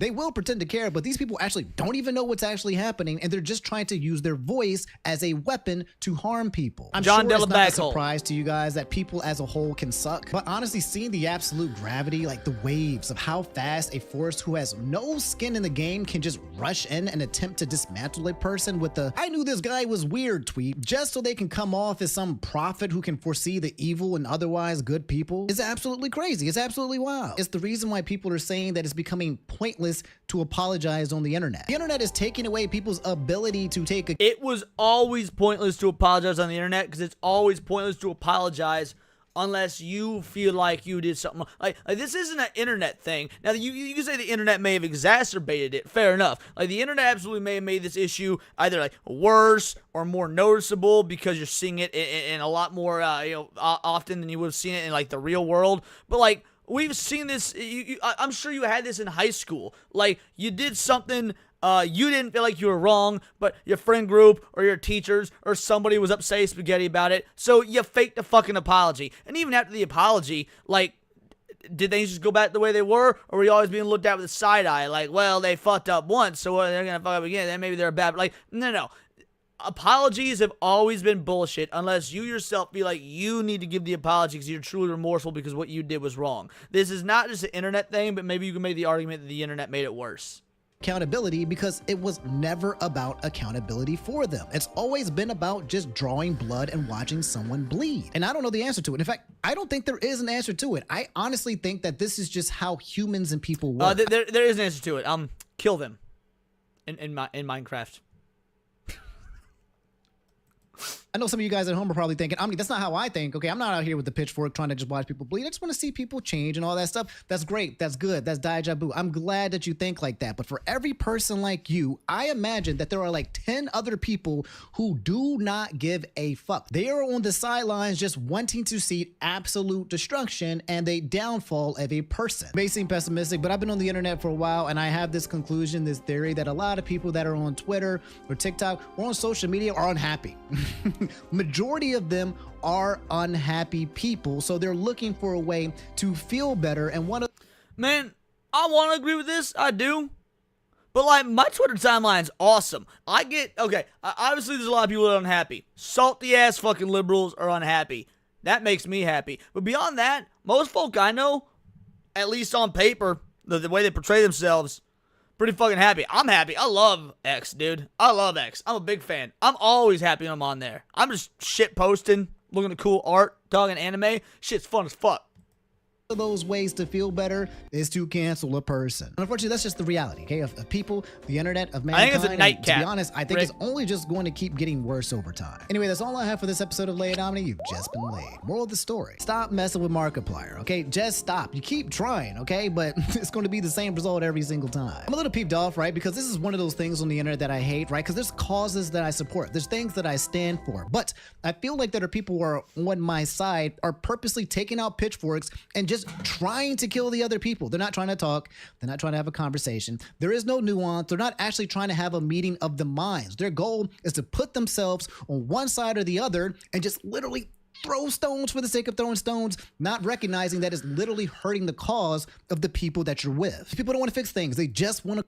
I agree with that sentiment entirely. This is why I have an issue with my own side, the anti-woke side. Obviously not everyone, but there are motherfuckers out there that are not out there trying to fix shit. They're out there trying to maintain the cultural divide and be right. And why?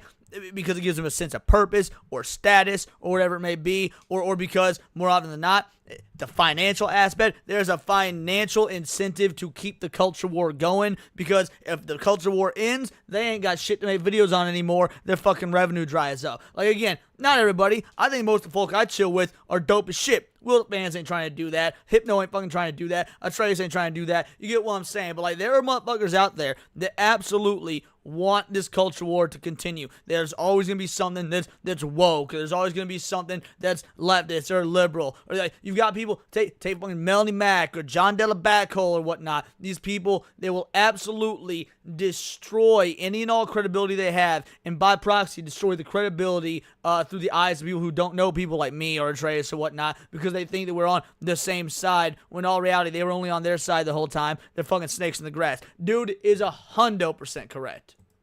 Cause freaking damage to the point that it essentially boxes and pushes more people against you and puts them in the other bucket just so they don't have to freaking deal with you. All right, let me calm down. You guys can see this is a pretty big pain point for me as somebody that kind of wants to kind of interact with everybody and keep my eyes open and keep my ears open and keep my lenses open and understand more and more and practice that nuance. That this is one of those things that really, really grinds my gears. Anyway, you can make me feel better right now. And if you guys made it to the end of the video, drop a like. That like lets me know that you made it to the end of the video and that I did a good job. Go check out the rest of the videos that I've been talking about this week, okay? We've been talking about AI, censorship, and we've got more to talk about as well, okay? These videos are absolutely crazy, all this news that we're going into, okay? So stay in the know and subscribe, because I'm asking nicely. I'm asking nicely. What about that, okay? Politely. Please. If I say please, will you guys subscribe? I love you guys. Y'all brush your teeth and floss. Don't get halitosis. Stay safe on these internet streets, because these internet streets are not safe. Take it easy. Peace. That was dope. I don't know that is the extent of it. If that is the extent of it, by the way, I'm gonna link you guys the video. That was really good. I've never heard of this guy before. So again, if you want me to react to more of his videos, just drop him in the react requests. But like, I feel like there's gotta be more to it than just like he used ChatGPT once or something like that. But no, I mean that was a good fucking video. I like that. I agree with like a lot of what he said. I definitely would like to check them out. Do you watch Ruin Leon? I've never even heard of Ruin Leon. I'm gonna be real. I've never heard of him. I don't watch unless they're my homies that like I stream with and whatnot. I don't watch a lot of you know, anti-woke content creators or anything to that effect because I already do the shit for a living. I make the videos and I do the streams and whatnot. So when I'm on YouTube, like watching as a viewer, I'm watching like fucking Legend of Zelda retrospectives or cooking videos or like deep dive lore analysis of Fallout, like shit like that. Culture war stuff is honestly not what I usually go to. But again, it's great for reaction videos like this and whatnot. Also, he asked real nicely to subscribe. I'm gonna do the same thing. If y'all watching this for whatever reason aren't subscribed, do me a favor. Absolutely hit that bell, fucking subscribe. And we got 2 more videos to go through, and then we'll wrap it up. Like I said, we're going long today. Why are we going long? Because there's a lot to go through, and I don't got shit going on. So let's go ahead. Let's go long. Let's do one more video before we do. Remind y'all that we're doing. If we can get to 100 in the vital goals, I will do a watch party in the Discord. I think we're at like, I don't know, 46 or something like right now. I think, I don't know. One of my mods can do the math for me. But either way, so yeah, let's go on to the next video, which is Gen Z cannot name a single country. Now, this was thrown in the Discord. This is one of your guys' reaction requests. These previous 4, they were all me, right? Previous 4 were all me. These last 2 are your guys' reactions. I'm a little bit nervous about this one because I like to think I'm a pretty intelligent dude, right? But I'm real worried that I'm also not going to be able to name some motherfucking countries. So, Gen Z cannot name a single country. And I love videos like this because they're usually super edited as fuck, and they probably did run into smart, intelligent individuals that can name shit, and they just cut them out of the fucking video for you know, comedy and content.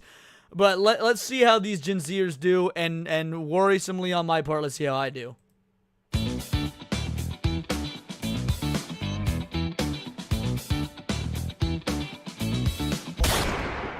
Alright, y'all boys, today we're doing something a little bit different. With me, I have a world map, and we'll be seeing if college students can name a single country. But sadly, the future isn't looking too bright. But anyways, let's see how smart these students really are. Where is India? Can you point at India? You know, India. Growing up. Okay, well, I can point to India. India's right the fuck there. They're starting us off easy. India's real easy. India's right there where my mouse is. I wasn't really the brightest, but I know it's somewhere over there. All right. Just point at a country. He's in the general direction. There you go.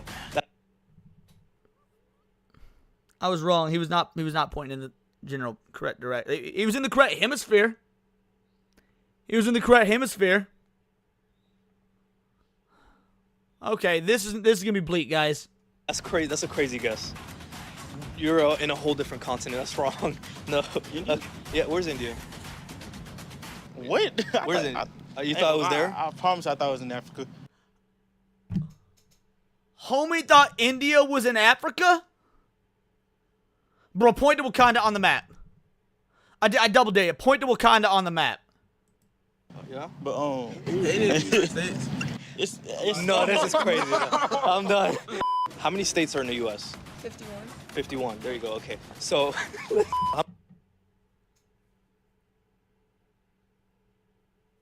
Did white girl just say there's... Was the question how many states? She said 51. Like, did I hear that correctly? Hold on. 51. 51. There you go. Bro, we're only a minute in. We got 10 more minutes of this. Okay. So, how many states are in the U.S.? It's 50, but it's a little low. Wait. Bro, you said there's 50. But you said it's a bit over 50, though. Like, which is it? The fuck does that even mean? 50, I believe it's like 52 if you count. There you go, 52. Yes. Okay, if you count what? I don't remember. Okay.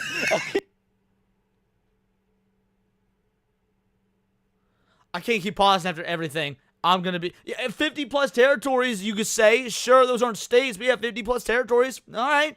How many states I'm are in absolutely the gonna US? crash out, Kalika. Finna get loud at that, bro. I like 55. 55? Yeah. Okay. So, 55 states. Wait, Here, where? point at New Alright, York. let me Point at see. New York. I know Carolina, like right here. Where? I've been on the outskirts, right over there. Where? You know what I'm saying? Where is New York? Is that right above? You're right. Okay, hold on. Maybe I'm retarded. It's a bit zoomed in, but isn't New York right here? I might be retarded, but isn't New York right here? I won't lie. The Northeast is a little bit difficult. I ain't gonna front. I could be really dumb right now. I was just making fun of these dudes, but now I'm gonna be the ones retarded. See what I'm saying? Yeah. He got it. Was that Massachusetts? Okay. New York is up here, bro. That's New York. Wait, doesn't New York border Massachusetts? Again, I've never been to the Northeast, so I won't lie. I don't know. I've never been to the Northeast. Who fought in the Civil War? Yeah, man. I believe.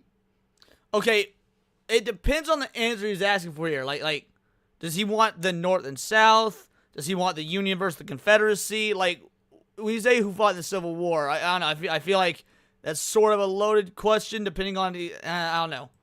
I believe everybody, man. I can't remember. Bostonians just crashed out, dude. I'm gonna be yeah, fair enough. I'll fully say it. I mean, what? Yeah, what Civil War? That's a good one. Cap and Iron Man.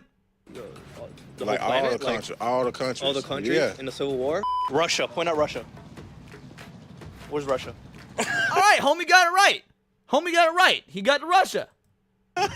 Yeah, that's for sure. Where's Russia? Right there. Wait, Right? Yep. Oh no, wait. Did the first guy point to the second guy point to China? The first guy pointed to China. He did point to Russia, right? So can you point at China? Nah, I ain't gonna lie to you, man. No. I know where China at. I know where China is. This one right there. There you go. There you go. Okay. Okay, he flipped. All right, maybe I'm being too lenient. Maybe it's the liberal coming out in me, and like this poor underprivileged black dude. He flipped Russia and China. Look, inner city schools, they're both big countries. I feel like he flipped the two. Maybe he actually. I'm trying, guys. I'm really trying. How many stars are on the U.S. flag, though? Oh my gosh. What is it? Did that woman just walk by and give the answer? Hold on. Did that woman just walk by and give the answer? I could swear I heard her say 50. What is it? I don't know. 55. 55? Relating to the 55 states that you said. How many states are in the U.S. First of all? I like 55. Yeah. What about how many stripes? How many stripes? There's 13, by the way. 3. 3 stripes. On the flag? On the flag. On the flag. Like 3. Bro, even this dude was like, are you fucking retarded? Like, even homie that said there's 55 states was like, I know there's more than 3 stripes. Like... 3. I don't know, but I ain't looked at the flag in a minute. What is it? What is it? 3. Matt, I do the same thing. It's like, he had to have ran into people that knew these correct answers, and he's just picking the retarded ones. What is it? I don't know. I know it ain't 3. But you said 3, How many? bro. You gonna let him laugh at you? Give me a hint, bro. It's more than 3. It's way more than 3. Like more what? than 3. Like what? I don't know for sure, but I don't know. Somebody you Google. Guess a number. Guess a number. Give me a hint. More than 10. More than 10, 20, 25. 20. You could laugh at him if you want. You can laugh He's at way, me. Go ahead. He's way off. You way off. And- Even if you don't count red or white as stripes, for some reason, that's only 6. Way off. It's 13. 13. I'm for real. 13. Wait. Somewhere in there better than his. I ain't looking at He said 3. Point at India. Last one. Point at India. Right there, India. Yeah. Yep. Bro, you were spot on with every single one. That's great. India, guys. Is that... I think that was Argentina.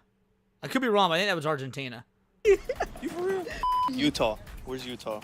Hold on, I gotta think. Let me click. I believe this one is Utah, correct? Or is it this one?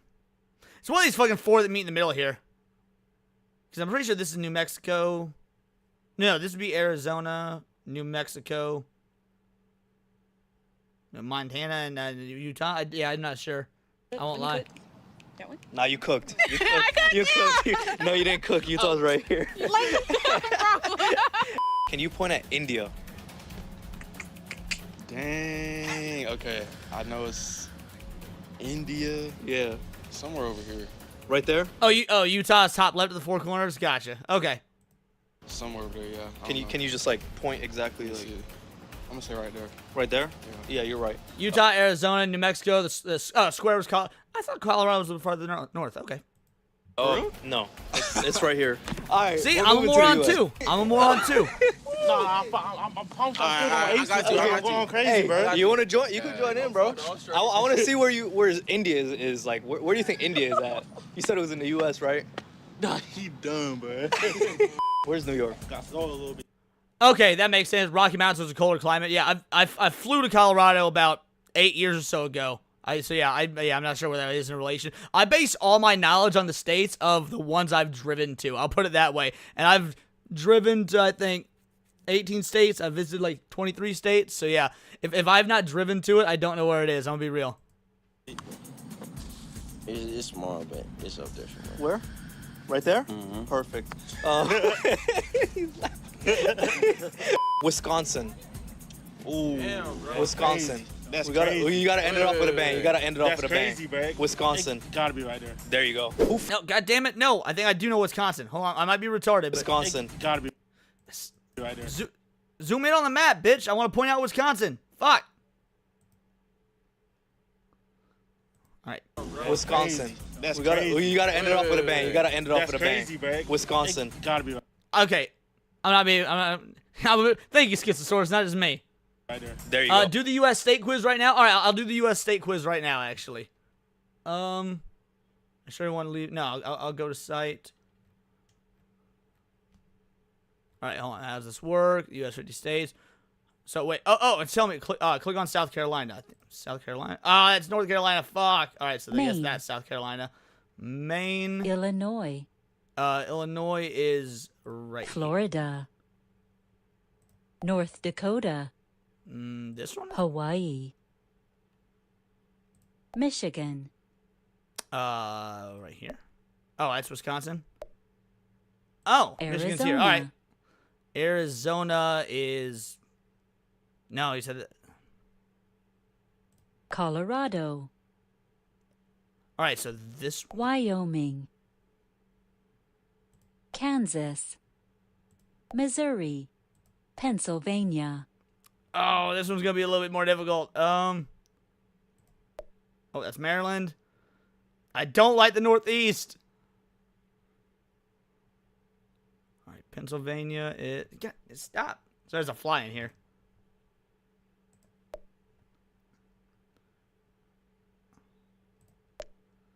I have no idea where Pennsylvania is, I guess. Oh. Wait, what? I have no idea where Pennsylvania is, apparently. Alabama is one of these, I believe. That's Mississippi. It's Louisiana. Vermont, Vermont's like up in the north, right? Wait, that's... Oh, New York is way bigger than I thought it was. I thought New York was one of these smaller ones. All right. Massachusetts, All right, y'all got mad at me for getting Massachusetts wrong. So was it that one right there? Yeah, that's what it was. Nebraska? Idaho, No, that's Iowa. Okay. All right, that's Indiana. That's Kentucky. That's Wisconsin. Oh, Idaho's all the Rhode way. Island, Oh, I know that's a tiny one. Virginia, Louisiana, Is Mississippi, Delaware, Delaware's in the northeast. It's New Hampshire.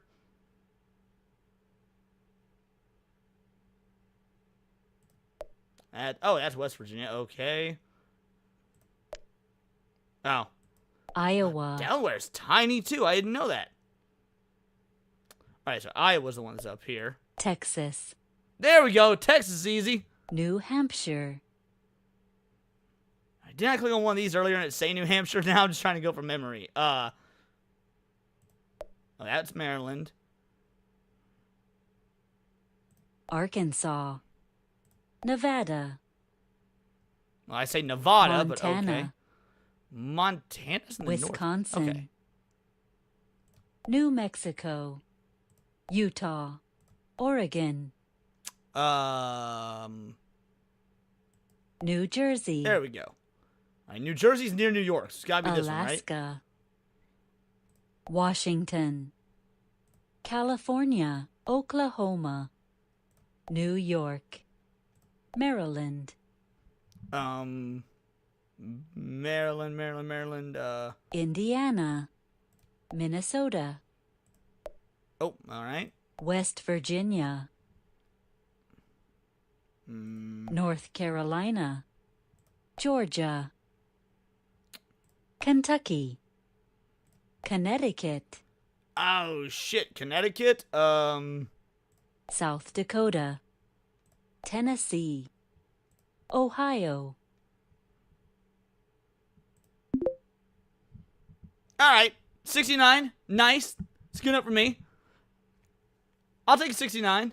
To be fair, I didn't know it was timed. So I didn't realize it was timed until, like, we were almost finished. If I had known it was a race against the clock, I would have tried to do that a whole lot faster. Montana has a face. Florida is a dick. Louisiana is a boot. California is an arm. Oklahoma's a frying pan. Lots of ways to remember this, some of these states. No, yeah, thank you. Noise. Thank you for getting Connecticut right. Yeah, to be fair, yeah, there was... For the most part, it's just the Northeast that fucks me up. And then again, these sorts of states up here that don't fucking matter. Like, Minnesota, Iowa, what the fuck is there? You say I'll take 69 too quick? Yeah, Pennsylvania, Delaware, yeah, the Northeast really fucked me up. So yeah, all in all, I'm pretty A-okay with this, considering I've not bothered. Again, unless I can drive to the state, I don't give a fuck. But I'm still going to attempt to make fun of these guys. Mostly the Northeast. You missed half the Northeast of the United States. What do you mean? That's what I was saying. That's what I'm saying. The ones I mostly missed were the Northeast. Yeah, smaller states are absolutely harder. Smaller states are harder, and yeah, I missed the Northeast. Oh, who fought in the Mexican-American War? Fought in the Mexican-American? Look. You can forgive missing the Northeast of the U.S. if you can't answer who fought in the Mexican-American War. Come on now. War. Damn. I didn't really do too bad for the Midwest or Southeast. I got a couple of the flyover states wrong, but let's be real. That's completely acceptable. I don't know. So you're telling me, back to this question though. In fact, hold on. You said I missed the Midwest and Southeast too? Actually, I didn't miss, there's 3 in the Southeast I missed. And it's just like, Alabama and Louisiana, I flipped. And then North and South Carolina, I only missed South Carolina. So no, I didn't miss the Southeast. And then the Midwest, I got 3 wrong out of all these. Yeah, no, not really at all, actually. Your state's more of a flyover state than the states you missed. Bro, what people going to vacation to Iowa and Minnesota for? The only one I would say was Michigan. Like, that one's pretty unacceptable. I'll agree. The quiz gets easier as you feel more in. Well, yeah, absolutely. You're telling me, which continent is India in? It's right there. Right there? Yeah. What continent is this? It's South America. So India's in South America? All right, at least he knew that which one was South American. Yeah, I'm telling you, people go to St. Louis for vacations. Dude, for one, St. Louis at one point was one of the highest highest income cities in America. The World's Fair was held there. Like, St. Louis is the birthplace of the Lewis and Clark expedition. You got the Arch. Yeah, St. Louis absolutely has a massive tourist thing. Yeah, now it's highest emerged. Well, there's that too, for sure. But by the same token, people go to, that's a bad metric for vacation. People go to LA for vacation, and there's fucking heroin needles lining the streets. Like, all cities are high crime. There's still vacation hotspots, absolutely. Yeah. All right. Yeah. No, I was just. Can you point at Madagascar? Where? Right here. Madagascar's right there. I know I got that one right. Madagascar's right there. Yep. No, it's right here. It's this. Okay. Can you point at Greenland? Greenland? I don't know where that is. No. So, not even a. First of all, it's right up here. But also, do you think that homie just like exclusively picked out people with dreads? Like it's somewhere around here. It's somewhere around here. Yeah. Man, okay. I'm gonna just say. Soraya says Sudan. Isn't Sudan right here or right in here? If I recall, like, obviously it's in the Middle East. But I'm pretty sure Sudan is right in here. Gotta do what you gotta do for content. Fair enough. Can't tell if it would make me feel better or worse if this was community college instead of university. Oh, that's Turkey. Oh, Sudan's south of Egypt. Oh, okay. So Sudan would be right here then, right? Because this is Egypt, so this would be Sudan. Like, I'm gonna say this. Oh, right Sudan's here. Africa. I thought it was Middle East. Bro. Okay. Yeah, that's actually crazy. Okay, what is that? Bro, I just pointed at this. This is Madagascar. Oh, for real? Yeah. Nah. I have short He's can you point at India? Can you point at India? India. Yeah. I don't even know. I ain't gonna lie. I know some of these, but I don't know where India is. Point. Okay, here. Wow. That's wrong. Here? Where? Like, cause you're close. So like, point exactly where. Like. I pointed here. But Right there? Know. Yes, you're right. Can you point at China? I'll give you a hint. It's above India. Then if it's above the India China's I above- said, it would be somewhere over here. Okay, But there you I'm go. wrong. There you go. Saudi Arabia was closer than you expected. Texas. What? That's easy. That's Yeah? easy. Mhm. Oregon, last one. Oregon. Okay, so Oregon Trail. Wasn't that? I love the idea that she's talking about the video game and not the actual Oregon Trail. Like that's my headcanon. Oregon Trail was the Donner Party, wasn't it? That doesn't matter. So if they were coming. What do you mean? Notice his microphone's clipped? Like, yeah, this is a wireless transmitter. I would imagine, yeah. From over here to the west for Oregon Trail. We'll go with this one. That one right there above Texas? Yeah. You're right. Where is Oregon? I don't even know. I forgot. Thought you Oregon said was you were even good a with states. state. No, I said Oregon is I a don't know where all the states. I can't blame her for forgetting that Oregon's a state, to be 100% honest. Okay. I know most of these. Okay, and most of some these? Okay, where's Maine? We'll go east. Maine somewhere up here. One of them. Which one? All right, where's Connecticut? Where's Connecticut? I don't know where that's at. I'm giving Yeah, you East Kalika, Coast, I I'm said the giving same you- thing. Ask me the ones I don't know. You said East Coast. Connecticut. Where's Connecticut? Give me Connecticut. Connecticut. This one. Where? That one I right don't there? know. That's the Big Apple. That's New Oh, York. that's New York. That's New York. Okay. Okay. Shoot, I don't know. Can you point at Greenland? I pointed out Greenland already. We're good. None of you guys corrected me, so I know I'm right. There you go. Can you point at Oregon? Like. Nah, I can't. I'm gonna say it right there. That's yeah. That's crazy. Point at Umbakio. Okay, I'm glad Flash up there and said not a real country, because I was like, that's not real, right? I was like, there's no way. Maybe it was just some fucking African country that, you know, it was war-torn I never heard of. I was like, that's not a real country, right? All right, I'm glad I was correct about that. Can you give me a hint? Umbakio. Oh, yeah, it's around here. This man, the whole thing. Hey, $1,000 on the line. I can't give you a hint. You're right. You're right. Yeah, Umbakio. Umbakio. I'm gonna. Point to Latveria. That's good, Rick. I'm gonna just say like. Right Nah, now. that's crazy. What you mean? Nah, that's crazy. Is that crazy? That's crazy. Nah, this ain't no Umbakio. Umbakio is not a country, bro. Maine. Where's Maine? Okay, Maine. It's on the East Coast. I'll give you. It's on the East Coast. Sure. Yeah. Maine. You know the East Coast is like here and over. Yeah, no. I know my directions. Oh, okay, But okay. I'm gonna say like. You know your directions and your geography. That's No, crazy. I don't know my At least he knew his you know, where East was. He knew where East was. Oh, shit. He's actually going to show people that got everything correct. All right. I like this one better than the vast majority that you see. Hit play, dude. There we go. Here we have the world map, right? Yeah. Yeah. Okay. So look. Good. Yeah? Well, we good. You locked in? Yeah, You I locked locked in? in. I like Okay, it. okay, okay. I like it. Point at, we'll start easy. All right, bet. Where's the U.S.? Yeah, that's light. That's like, okay. All right. So look. I know my geography. I Okay, so promise. look. Point at Spain. Spain? Right here. Okay, that's motion. Okay, good. Okay, where's Brazil? Brazil? Come on. Okay. Okay, to be fair, he's giving this dude the easy ones. I would have gotten all those so far. Come on now. Hey. You want a difficult one? Yeah. You want a difficult one? Yes. Show me the Czech Republic. Czech? We're gonna go right here. Okay, look, he got it. I would not have gotten Czech Republic. I would have known the general area, but I would not have gotten Czech Republic correctly. Look, he got it. It's like, it's like above Austria, like a little bit. Okay, you know your stuff. Okay, show me Saudi Arabia. Saudi, right there. Okay, that's my. Okay. I appreciate it. We just have to start off with to show you guys that like there's still hope in the world. You know what I mean? A little bit, corn boy, but How I many respect states are in that. the U.S. though? 50. 50. Okay.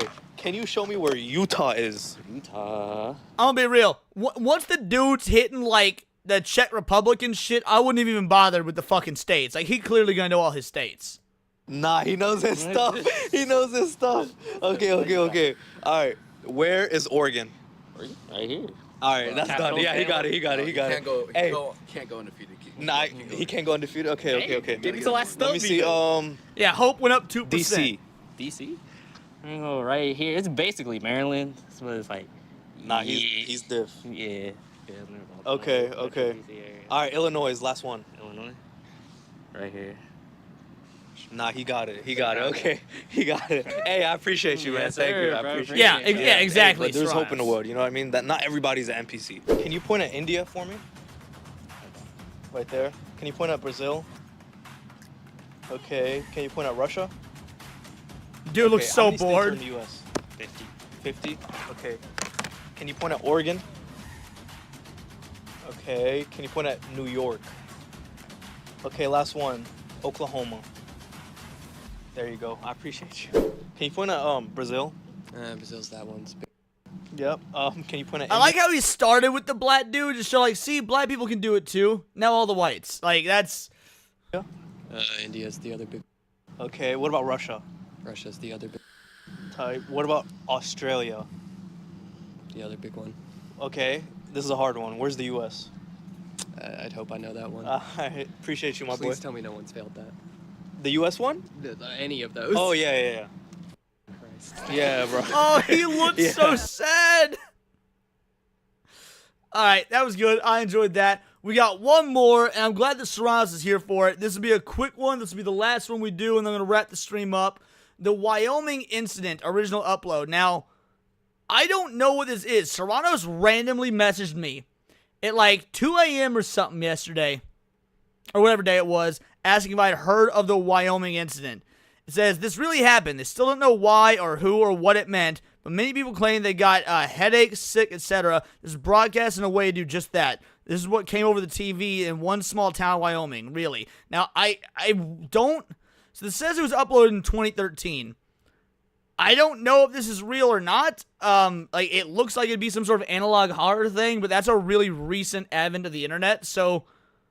I'm gonna sound retarded, but is this real, Serranos? Like, is this a real story, or are you fucking with me?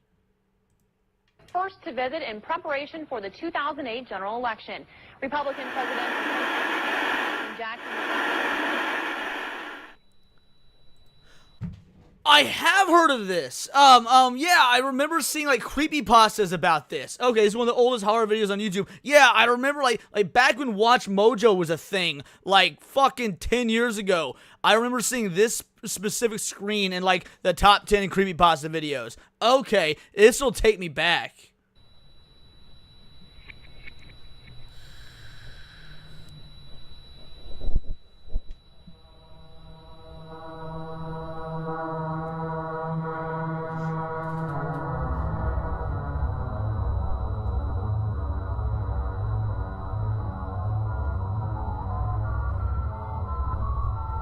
You will see such pretty things.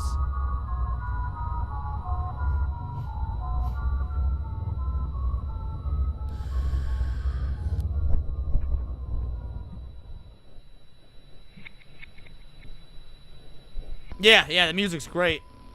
I love analog horror shit like this. Like, yeah, I spend a lot of my evenings editing, listening to stuff like this.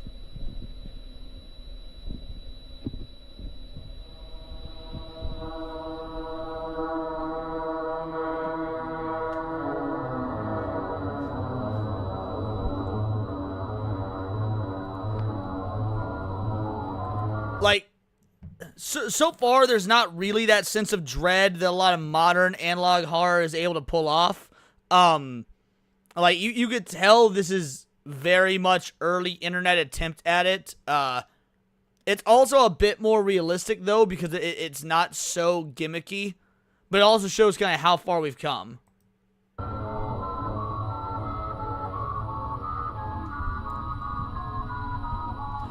Good analog horror does try to imitate being real.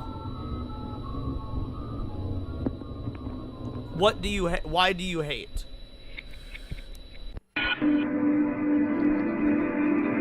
You are ill. We just want to help you. I think that's what that said. It flashed by too fast. I was changing my vape batteries.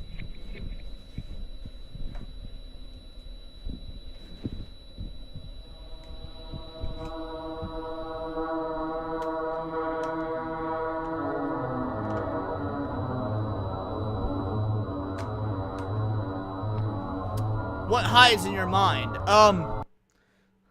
My affinity for goth girls. Big titty goth bitches. I had one bad review for Weapons yet. Oh, dude, yeah, I'm gonna go see Weapons tomorrow. Yeah, I'm gonna go see Weapons tomorrow. Opening day. I can't wait. I need to buy my tickets tonight, actually. I'm gonna go see it after holding my DualShock show. We've already seen it.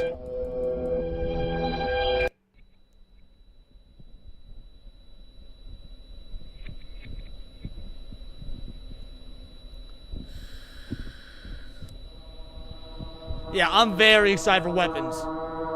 It's legit looking to potentially be my movie of the year. I'm really hopeful for it being my movie of the year. You can lose everything.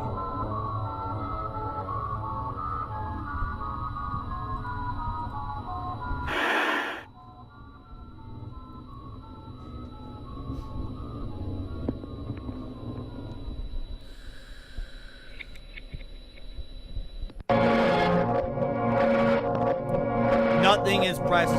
If I recall, there is like a full story to this. Like, this video accompanies like a creepypasta. I assume it's called the same thing in the Wyoming incident. I have to look it up, but like, yeah, I do vaguely remember this. If I recall, there's like an entire written work. I say entire, like it was a short story because it was the internet, but there was a written work that accompanies this video.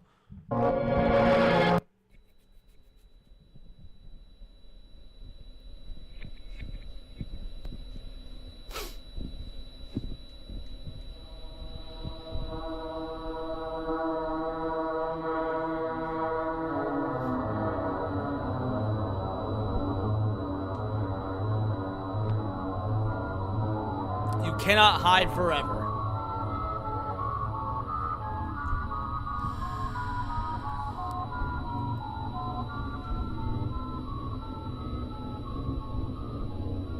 I feel like this would hit harder if we had the story going with it.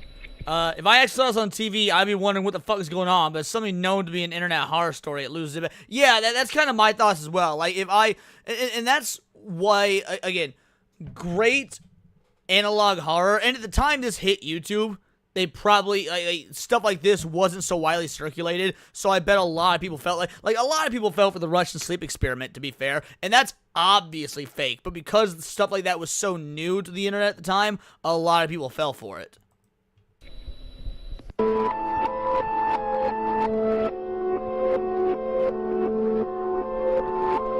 We stand at the door. And to be fair, stuff like this has appeared on TV. Like the Selena Delgado Ramirez or whatever story. Like, for those of you that don't know, the Selena Delgado Ramirez story is, like, that really did appear on TV. And people to this day haven't figured out if it was a hoax or a really fucked up PSA. Like, that's a very interesting story.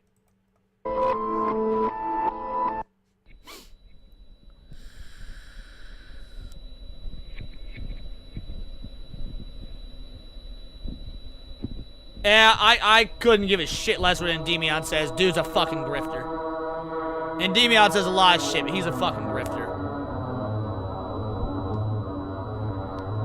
He'll say or do anything for a story, and then he won't retract when he's wrong. You were lost on the path.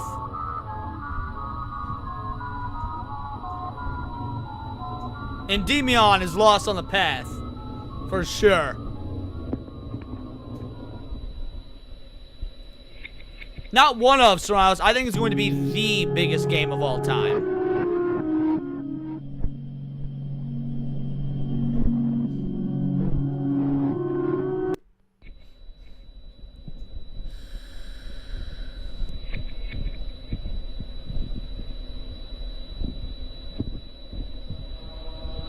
Oh, I'm sure as hell. Absolutely.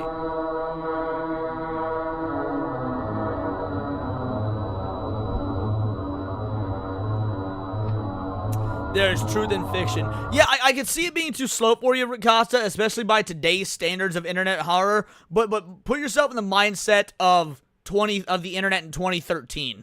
Like, go back. That'd be what, 12 years ago. Go back 12 years ago. You've never seen really stuff like this. Wasn't really on the internet at the time. You see people passing this video around, being like, "Yo, did you see this thing that supposedly aired just randomly on TV in some Wyoming town that's been uncovered and just posted to YouTube?" Like, it again, by today's standards, I definitely agree this is slow. But I think that back then, this was probably incredibly effective. I already knew it was fake by the time I'd heard about this one, so it doesn't really have much of an effect on me, but I don't know what Dark Light Survivor is.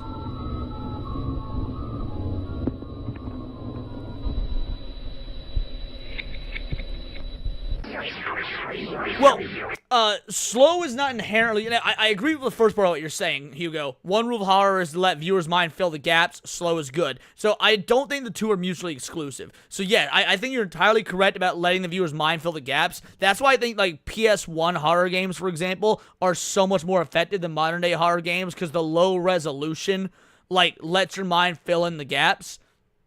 But that being said, slow can be a detriment if it's so slow that there's no urgency to move forward as a viewer. Like, the perfect example of how you do slow horror properly is like Alien, for example. Alien is slow, but Alien still holds up to this day because even though it's slow, it's got enough sense of urgency to where while nothing scary is specifically happening, there's still an anxiety factor.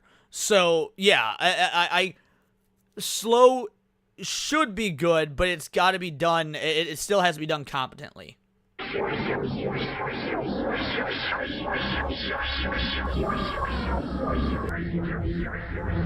All good things. Yes, exactly, Seabrew. Slow, if it doesn't retain, then it loses. Mitt Romney also plans on visiting Denver and Cheyenne on his presidential tour. Yeah, I agree completely. Matt Stanford, one of the greatest features of horror, The Fog, was a PlayStation limitation. Now it's just flavor and doesn't hit as hard. Yeah, I agree with that completely. That being said, any last minute, I need to set up a raid real quick. Let's see who's live. And then we'll wrap it up. No, I could talk about horror, whether it be movies or books or video games or anything for days. Like, I'm a huge fan of horror. However, I'm very picky because I think most horror is done incredibly poorly. Let's see. You know what?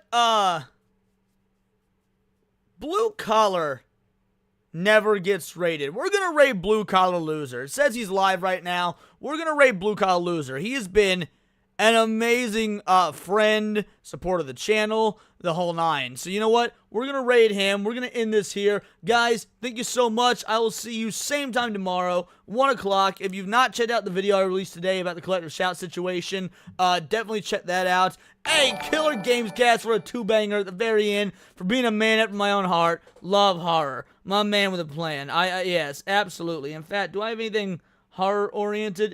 This will be close enough.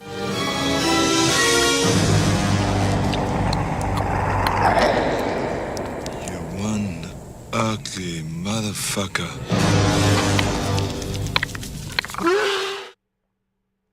So everyone, thank you so much for the donations. Thank you so much for sticking around with me. This is, like I said, this is a longer one, and maybe we'll do the same thing tomorrow. We'll see. If you got stuff you want me to react to tomorrow, put it in the reaction portion of the Discord. I, of course, will have stuff that I'm going to be putting in there as well, or stuff that I'm going to pull up. I will see you at 1 o'clock p.m. Central Standard Time. Videos will come tomorrow as well, and I'm still working on that big Dragon Ball Z Budokai 3 video. We're going to raid Blue Collar Loser right now. Tell him Vital Idol raid, and until next time, it's all here in the Nerdosphere, and this has been Words of Paradise.